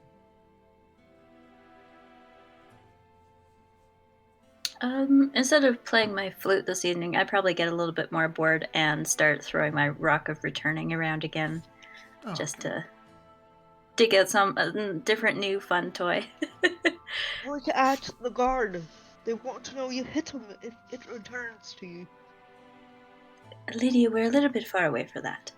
I could try. It will still No, return. I Okay. don't want it to return and hit you by accident. It Oh, fair enough. has If a I little was- bit of a sting. If I was hit by a rock and then it went flying back into someone's hand, I would. Not just if we're that far away. Maybe. Does that work in a sling? Yes, I tried it There a couple you times in go. a sling.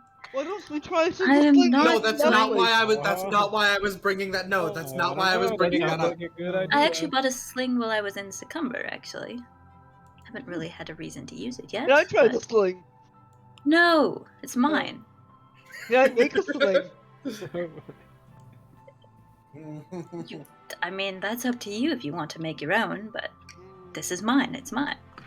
Buy your own. It was like a gold or less. I don't. I was 20 thinking, silver or like, something. I can make a medicine check and make a sling. A medicine check? I think it's going to be a little different than what you're expecting, but you Kind of- could certainly Oh. try. Okay, I'm gonna make a sling. Okay, go ahead and, where was your idea? Go ahead and make a medicine check. We're all making a little camp, and Lydia's like, well, I'm gonna go make a sling. That's not bad. 15 plus medicine is. Ooh, medicine is wisdom. I'm keeping it at 23. So as you're having this thought, you're like, I'm going to make a sling, and you start getting your, then you're, just start pulling supplies out and things that you've got on you and little scraps of material. And you start looking and just focusing. You end up going into the zone, and your mind is just repeating, sling, sling, sling. You sort of run into autopilot. And all of a sudden, you end up with a beautiful, well-made sling. So if somebody has broken their arm, you can keep it nice up and against their body Yep. without a problem. I'm gonna throw that at the door with a rock. Oh, okay. You're Throw the gonna rock at the door with that. That's what I'm you're gonna use that to launch the rock. How does Yeah, that? yes, that's what I'm gonna do. Go ahead and make I just- a dexterity attack. So a d20 plus your dexterity modifier with disadvantage, as this is not a weapon. Oh. That was a 17, but hold on, I rolled. I sort of Right catch off the what nose. Lydia's trying to do, and I almost miss catching my walk as I had just thrown it. It's like, oh, whoa, 12. Lydia, Oh, okay. Sorry. that's a great sling, but As you're watching, that's as Lydia's winding this, and it's Fury, you've used the sling version. You can see the rock that she's put in this is just sort of slipping back and forth within. And she reaches out and just lets go to whip it off and is pointing straight ahead. It sails way wide to the right. Damn! Oh, at least I'm out of door shots. Yeah. Lydia, that's not what that sling is for. Yeah, I don't know the difference. That's probably a good thing, honestly. At the moment, maybe keep that in your bag in case one of us hurts ourselves. Alright, I'll do that. This is much better than being in the city. Always. Eventually, as the night starts to settle in, your gnomish friend proceeds to set up their enchantments, and once again to cast their tiny hut as a ritual. What is the group's plan for the evening? Is anyone taking watches, or are you all just sort of bunkering down within the hut? Take a watch. Yeah, I'll take a watch with Lydia, and then I'll use my extra other 2 hours if nobody else wants to take a watch as well. Take a watch. I'll take one with you. Good. Okay. So we have Murdoch and Rose I'm taking a sleeping then. watch. We have Furia and Lydia taking a watch. Would Artemis be taking a watch or no? Already set up a tent. Hot thing. Yeah, sure. Art, I can take your watch. You shouldn't leave the hut anyway, because it will poof. I mean, I could. Sure, fine. Okay, so we'll have Fury and Lydia, and then Fury will take another one right after, and we'll give the final watch to Sarah. So if everyone can go ahead and give me a perception check then, please. Oh, with the exception of Art, who's not taking a watch. I will give Rose some more bardic inspiration, just telling her how proud I am of all the work that she did with the book. So that's now a 15 for my roll. Okay.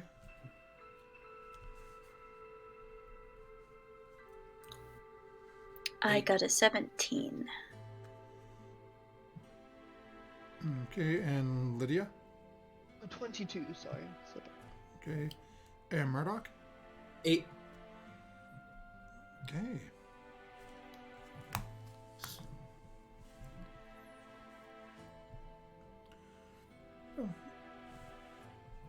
Is there anything anyone would be doing specifically during their watches? I know a couple of you specifically want to take watches with others.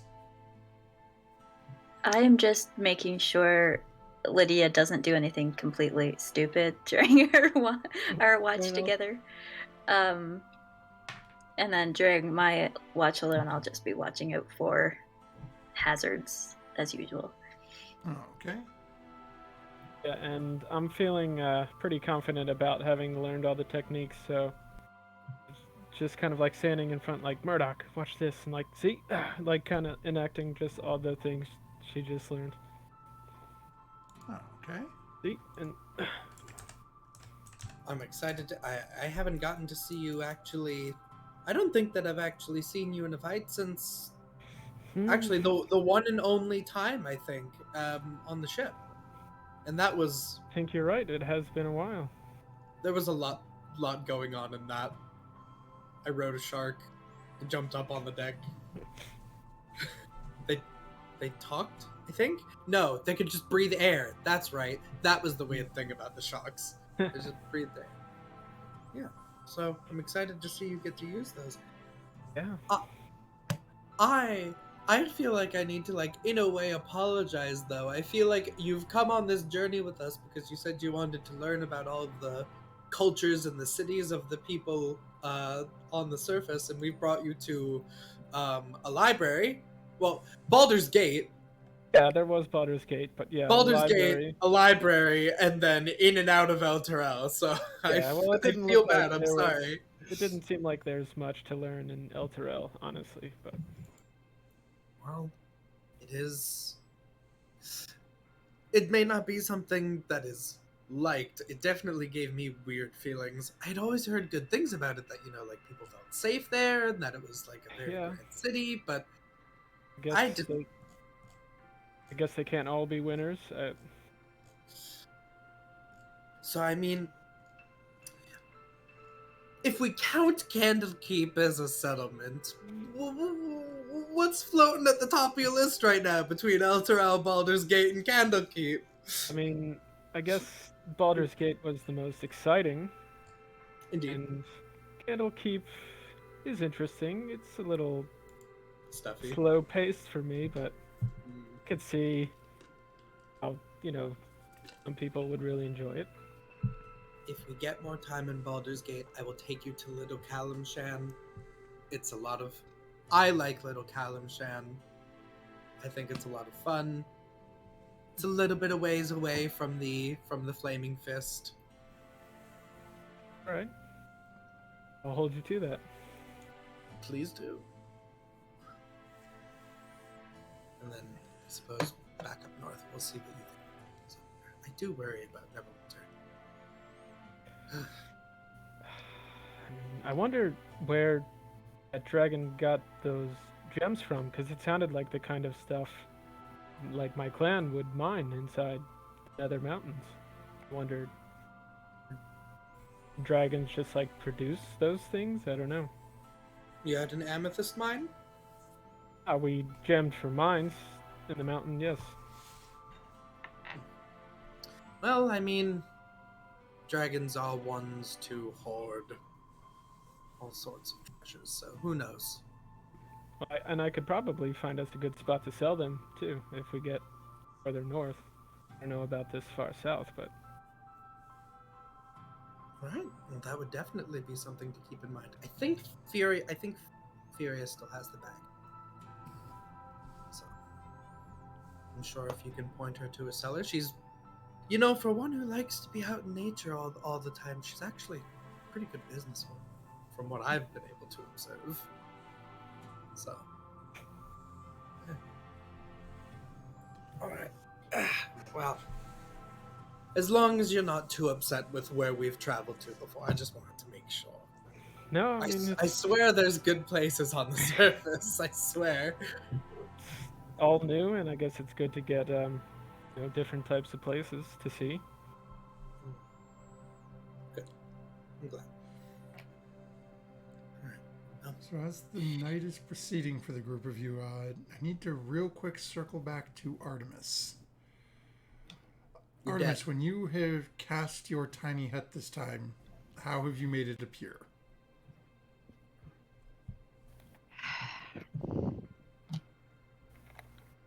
I think this time it. Hmm. You know what? No, I'm still going with the camouflaging as close as I can to the surrounding area. Okay, do me a favor, give me a quick Arcana check. Okay.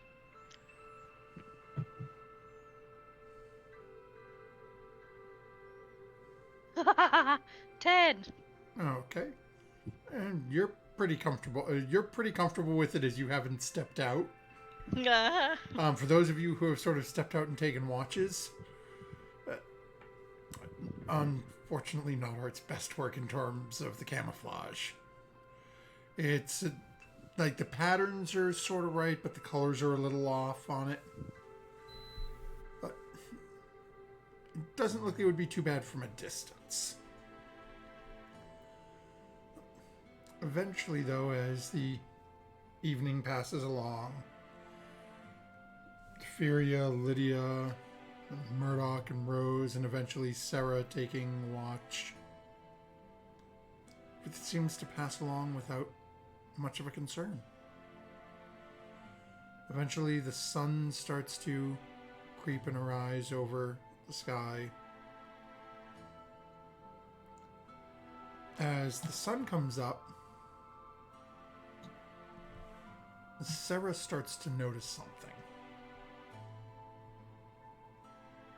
And as the group of you are starting to wake and come to consciousness in the morning, as Art, your spell is beginning to weaken and come to an end at the end of your long rest. Those of you within the hut who are starting to come to wake, if you lying down and open your eyes looking up, you don't see the sky. There is just massive darkness above you.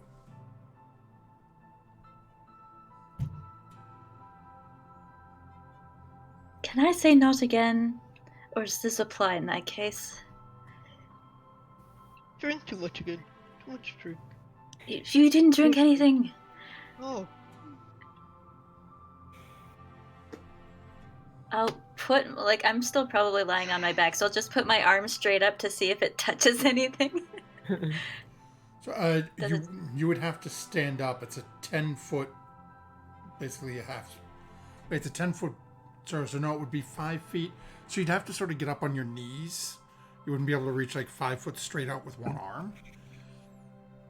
But yeah, Alright, but I mean, because it's just black, I'm like, is it coming closer? It wasn't like this when I went to sleep. No, so, it is when you reach up and your hand being this, as you reach up and sort of touch for it, your hand goes through the dome. And yes, it is touching a very thick, dark material. what does it feel like? Is it scaly? Is it soft? Is it leathery? Woolly? Sort of mud-like. I put my look at it. Is something sticking to it? As you pull your hand back through, nothing comes through. Oh, right, yeah. No physical material comes back through. But as you're sort of looking at it, you're coming to consciousness a little more. Something stinks. Oh. I am going to turn into a bear. Small bear. Like black bear small. And run through if I can, this outer coating of what I think it is. Go ahead and I will say make a... because it's on the top of the dome. And because you are welcome within, you really can't climb the dome itself. So go ahead and make an athletics check for this. All right. As all of you sort of laying there, there is now a, well, granted for a bear, rather small, but compared to most of you is still a pretty large freaking Yeah, creature. black bears are medium, not large or huge. 18. Oh, okay. So as the black bear sort of turns, runs out, and sort of takes a leap through this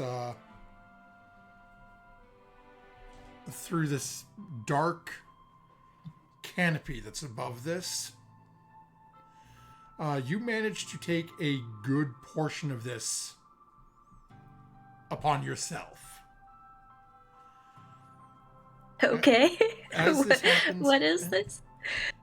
And as you sort of vault and clear this, you can see as Artemis's spell starts to fail, you get the vast majority of this material upon yourself. And I rolled a d4 on which remaining party member. Lydia ends up with just on top of Lydia. Nah. Got to go back to this town and start throwing stuff at this town. Doesn't want me to hate it. I come over, since Lydia's already covered it, I walk a little ways away, shake myself like a dog does when it's wet, try to get most of it out, then walk back over and sort of like sit partially on Lydia's chest to make sure she doesn't go running. This town has him coming for it, and I don't know what it is, but it is shite. Literally, look at this. I snort as a bear. Yeah. Looking down at you. Yeah. Well, I agree. Sarah sort of apologizes and just says she didn't see anything, but until the sun started to come up. She doesn't know when it happened last night. What did you say that gentleman's tavern smelled like? Yes. Cow. You want to go hop in the river? Yes. I've got, I think, hold on. Let me check my inventory. I have soap. I have my soap and perfume in my inventory.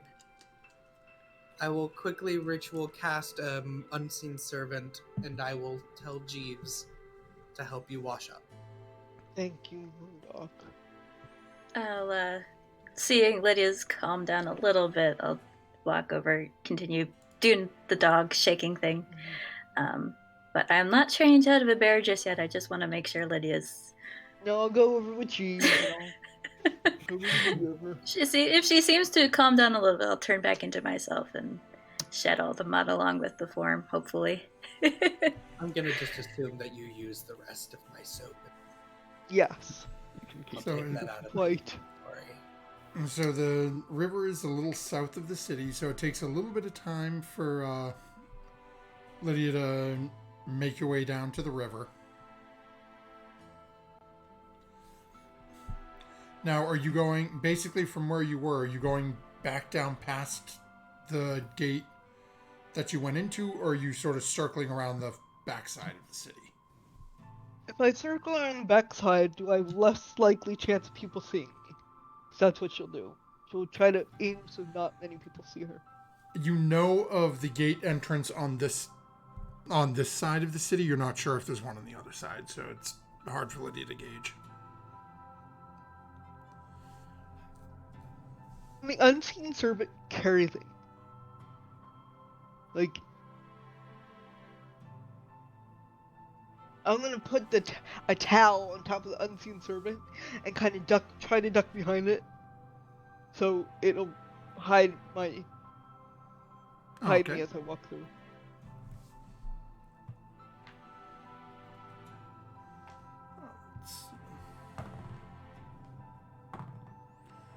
Yeah, go ahead and make a stealth check for me. Oh,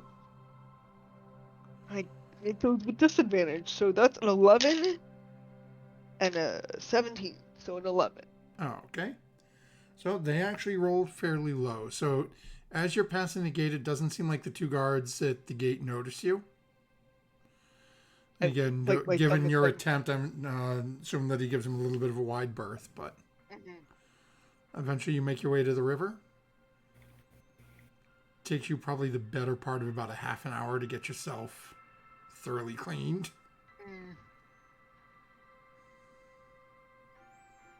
And yes, as Murdoch mentioned, the soap is pretty much destroyed in the process, but come out probably smelling a little bit better than you have recently. Take my perfume. Thank you, Murdoch. How? Yeah. I'll just hug her around the shoulders real quick and let that be what it is. Okay. And then continuing back towards the house. Okay, so the party has a choice here from where you are at the city. You can head, based on the map that Furia has, you could head straight from the city back to where your establishment is located, and you'd arrive there this evening. Okay. Or you could follow the trail, and it would take you about 3 days.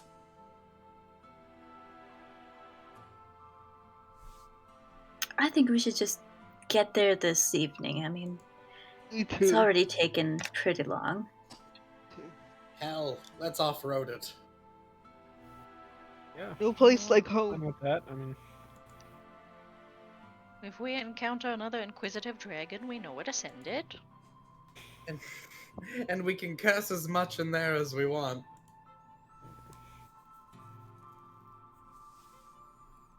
Straight away then. Sounds good. As the group of you continue along your journeys today, again, weather seems to be nice. Journey across the plains is not as easy as the well-worn trail, but again, isn't difficult by any stretch.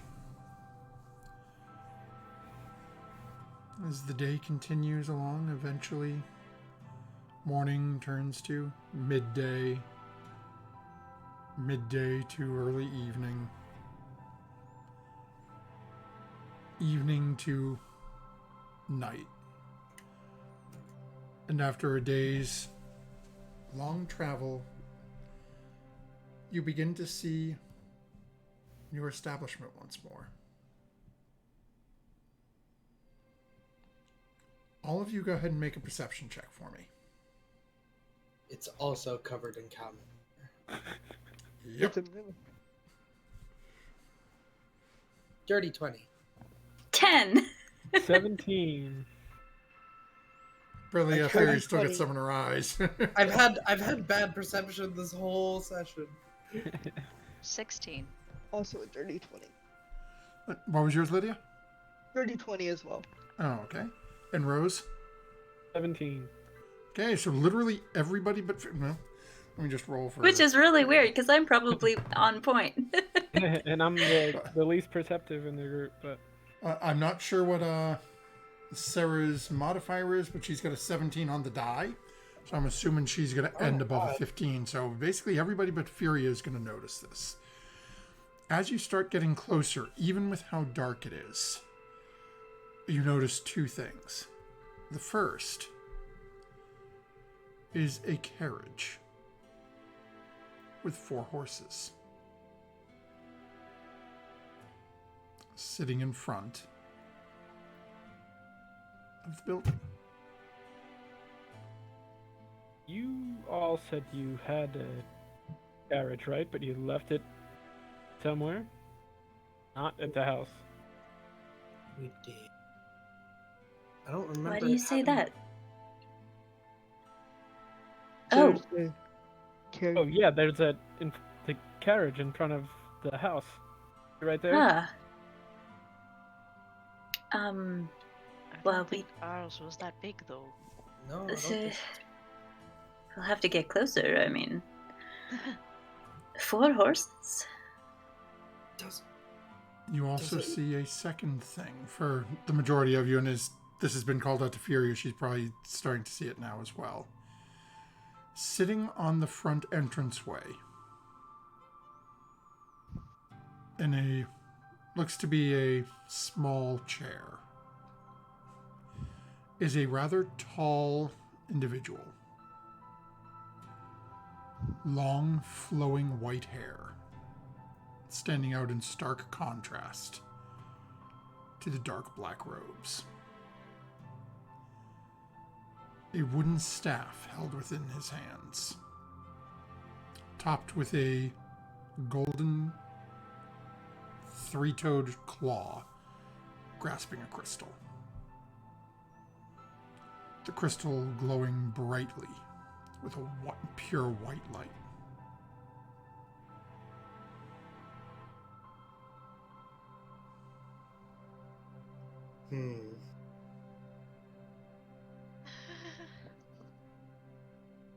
Is this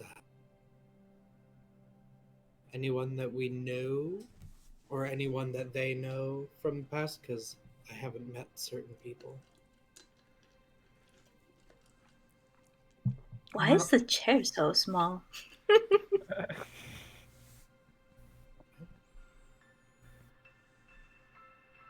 I mean, I don't see anything else to do but have a conversation with this fellow. Person see us? Do they seem to be reacting to our approach?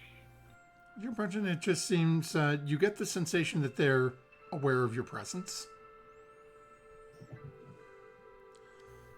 For at least a few of you, as you're starting to get closer and you can see this individual better, the face does look familiar. As you're getting closer, you can see the skin glistening with an almost metallic golden sheen to it.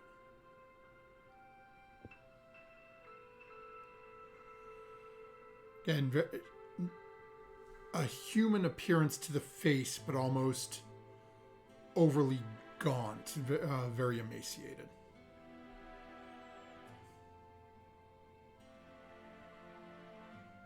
I believe this is the person that has been sending us on errands and has built our house for us. I think so. That is my guess. So I finally get to meet him.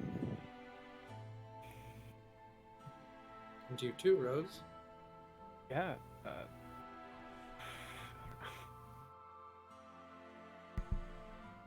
Is he always this mysterious?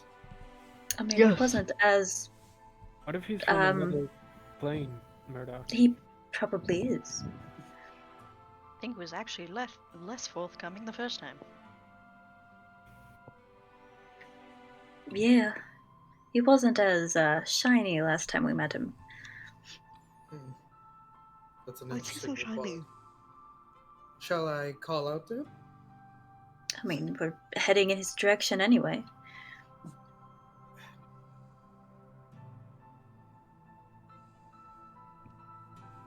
Please stand. Like, by now my legs probably are sore, so I am probably more legitimately using my cane, but normally it's more for show, so it's like, jeez. And eventually, as a group of you approach the building, see the eyes sort of glance across the party, and somewhat inquisitively looking over at Rose and Murdoch, before very pointedly making eye contact with Furia, Lydia, Sarah, and then looking down, and you watch as the thin, almost non-existent lips curl into an almost, what you would almost call a smile, but not quite, as the golden-eyed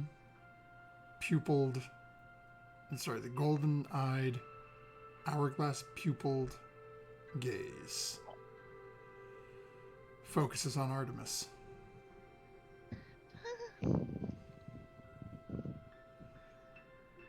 Gives a slow, respectful bow to you, Artemis.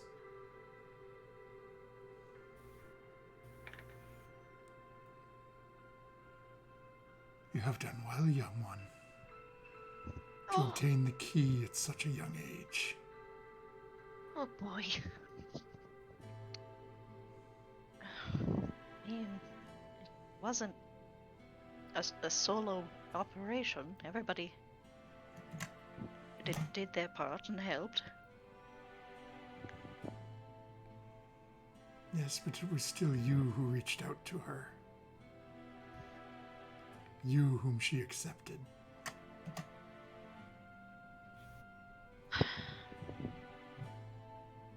So it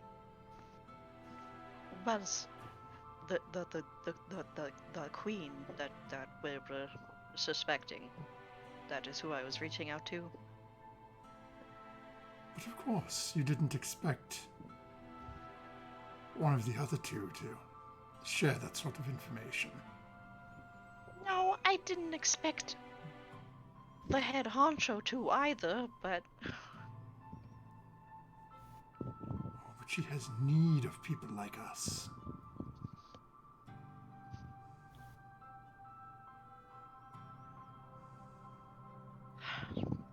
I don't want to think on that for too much. Right now, at least. But I am being rude. Apparently you have brought new friends along. And apparently Yes. left some as the ones who are not with you. Yes. And it seems the more we tinker with things that have happened, the more we change them.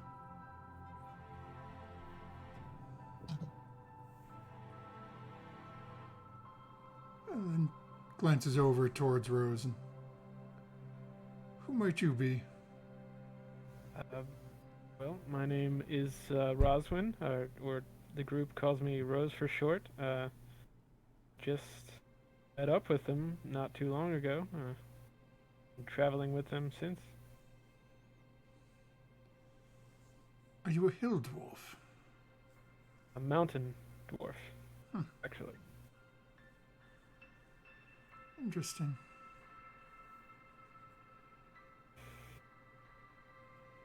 And this young woman here does not appear to be one of our creations.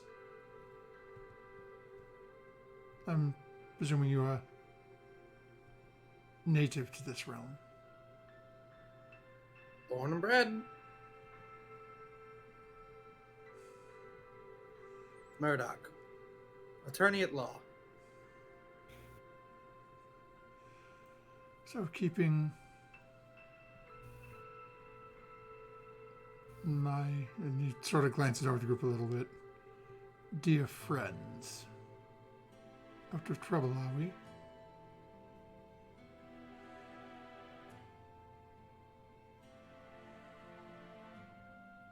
She's certainly doing her best.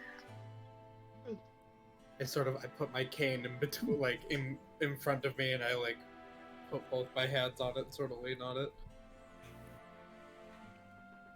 And I've heard a lot about you, sir. I'm certain you have. You've been doing well dealing with some of the tasks set before you. I believe there is still a matter yet to be settled. There's a ways west of here in Orlumba.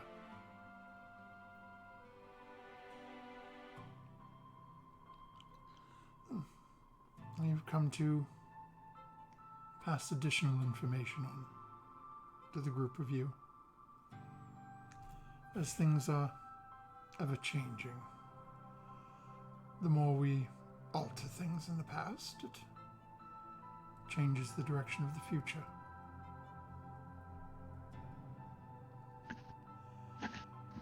Your actions in Candlekeep have changed the direction of fate for some,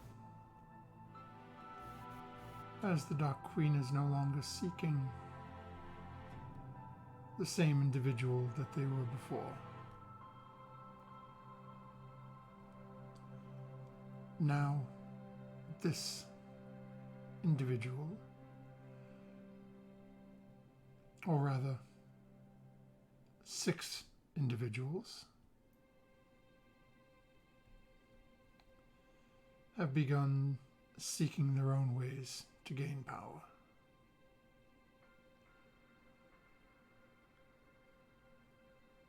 They are seeking,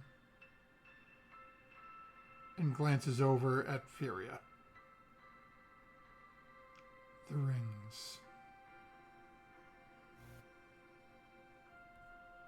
As their leader can no longer obtain the key.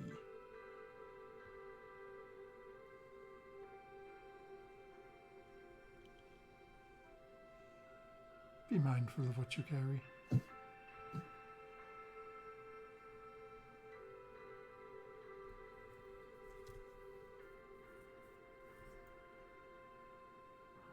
Should we head to Cormier then? There's a little bit of a grin. There remain at least 2 hidden within that individual's stronghold.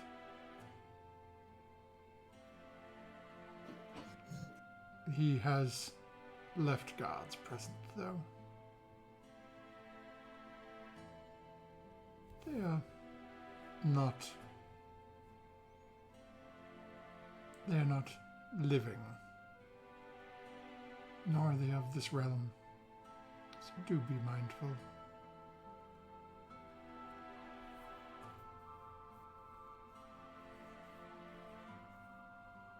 We will keep that in mind for sure. Again, do keep into account or lumber. There are still things to be dealt with there, but I trust in your judgment on which tasks you feel are more pressing.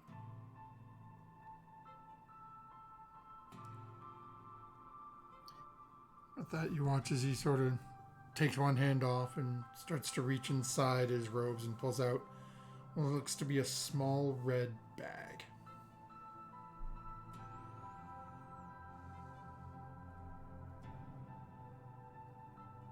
What's the party doing? Well, first off, respectfully so, while I love speaking so candidly outside on the road in the dark, my calluses have calluses. Is there anything that you would wish to say either more candidly, or could this move inside? Or are you finished with the messages that you wished to give? Again, you see that almost sly smile come out. So pulls a string on the bag and opens it.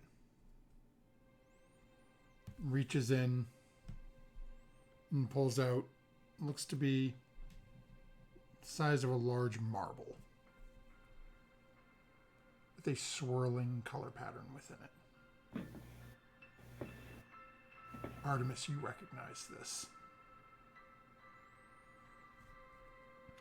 And Murdoch, as you've said that, you watch as he's holding it for a moment and then puts 2 hands on it and it rapidly grows. The eyes close for a moment. The orb flashes and then he opens his eyes. Slowly, and literally takes it and holding this small pouch, and you watch as takes the orb in one hand and just drops it. And as it hits the pouch, it seems to just vanish within. Pulls the string on it and proceeds to start to put it away. In being candid, the 6 individuals will come looking for them. They have found one of the rings. They are seeking the rest. If you can find the 2 within that location to match with the one that you already hold, that will give you an advantage over them.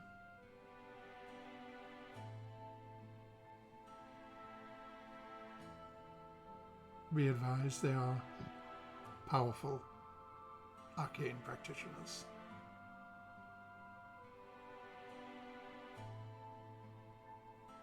Oh boy. From where? I can tell you that.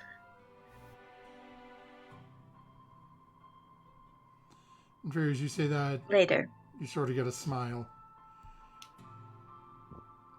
And all of you can hear flapping from the distance.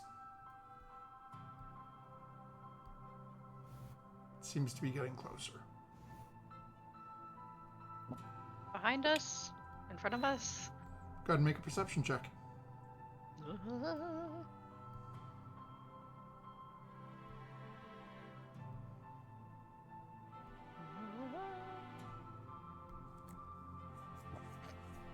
Seven. Hard to say I'm where still- it's coming from. I'm still freaking out about the whole Dark Queen thing. We're good. Yeah, I will also be looking around to see if I can see what this flapping is. Okay, go ahead and make a I'm- perception check. I'm focused just right on him because I don't like asking someone a question and they pull out an orb and do a whole thing and don't say anything. 17. The flapping is coming from the west. As you turn to look, you can see what appears to be a massive dragon. Can I tell what color it is? Appears to be green. I'm sort of like one hand on sword, sort of one eye on him, one eye on the dragon, like back and forth. Area. I think he called it.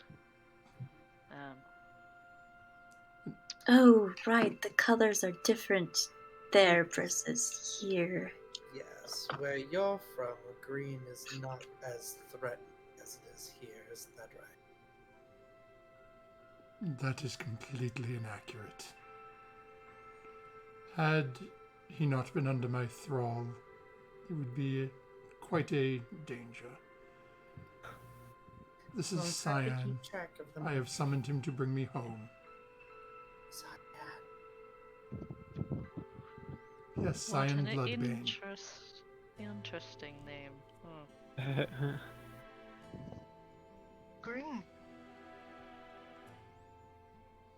I would more so guess Cyan the shade of blue, but that's just a preferential. Goes into his pocket again and pulls out a small stone. Holds his hand out to you, Murdoch.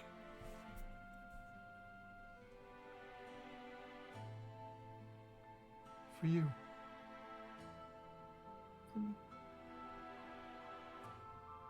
It will allow you to communicate with me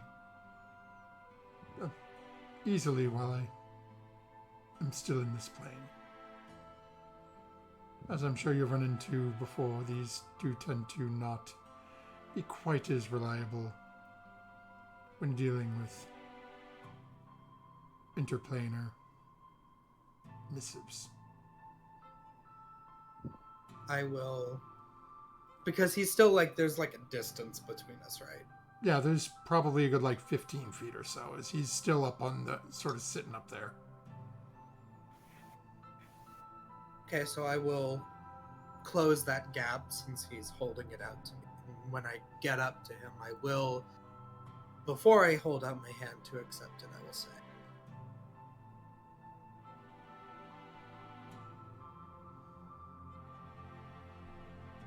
I am independently contracted.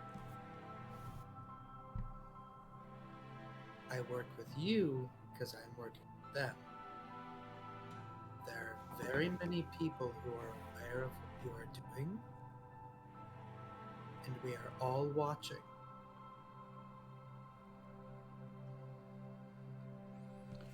He hands it over to you. And as you say, gives a smile. My dear, I am certain you have no idea what I am doing. Nothing I necessarily put in my bag. Just remember where you came from, sir.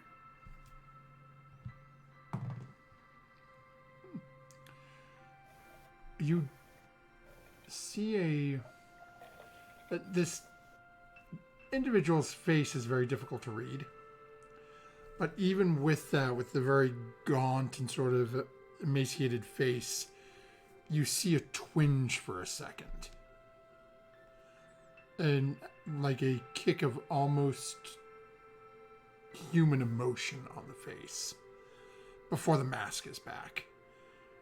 And you can see almost a disdain or distaste appear again.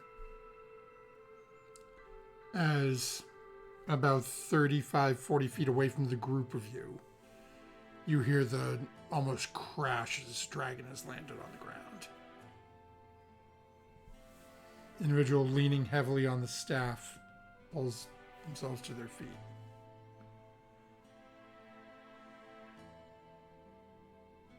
Looks over at you, Murdoch, with, again, that same sort of strange gaze.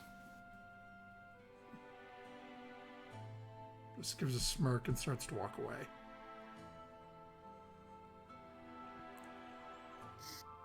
I walk by looking at each one of you slowly as they pass.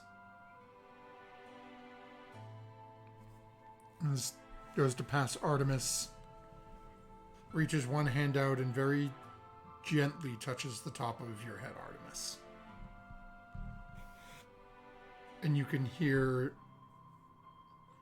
not really hear, that's just sort of muttering, but you can hear that he seems to be muttering something under his breath.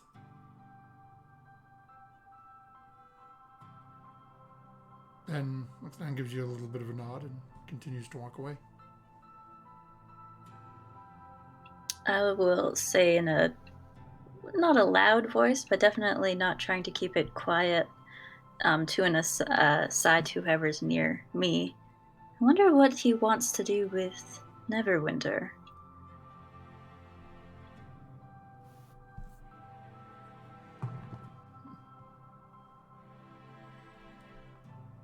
There's a catch in the, like, there's a catch in his step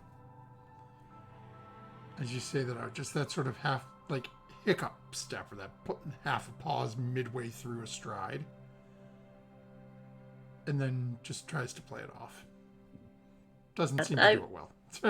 I would have, noticed that, but I said it loud enough so that he could hear it on purpose. So I would be watching for that, but I'm not. It's like sort of a rhetorical question to the air, sort of musing.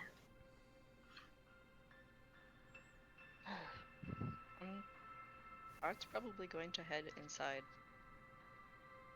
Okay. Anything the rest of you would be doing as this individual is starting to... You watch as the green dragon is now lowering its head to the ground, and you can see this individual is basically climbing up onto the back of the neck. I will stay outside and watch them leave, and then I'll go check out the horses, make sure they're all right. Okay. Let me show and Rose around. Or, and Murdoch? Murdoch, have you've been here before. I'm gonna show and Rose around. Okay. She'll Those two follow of you us are back. heading in. Murdoch?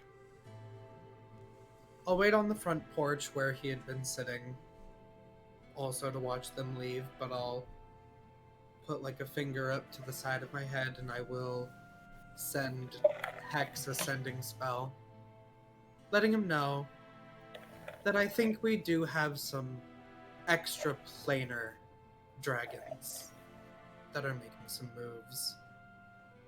One possibly on its way to attack Neverwinter. Okay. As you send your message to Hex, Fury is sort of checking out the horses and watching as this massive green dragon leaps off the ground. And with a couple of quick, just forceful blasts from the wings, starts flying off to the southeast.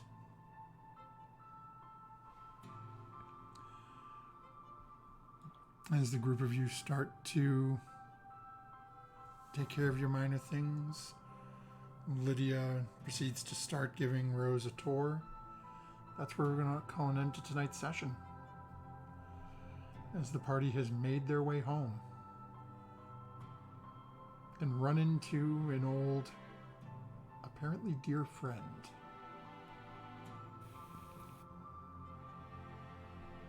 Who has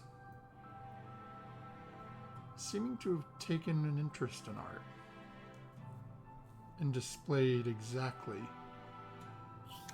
at least what one of the powers of the orb can do.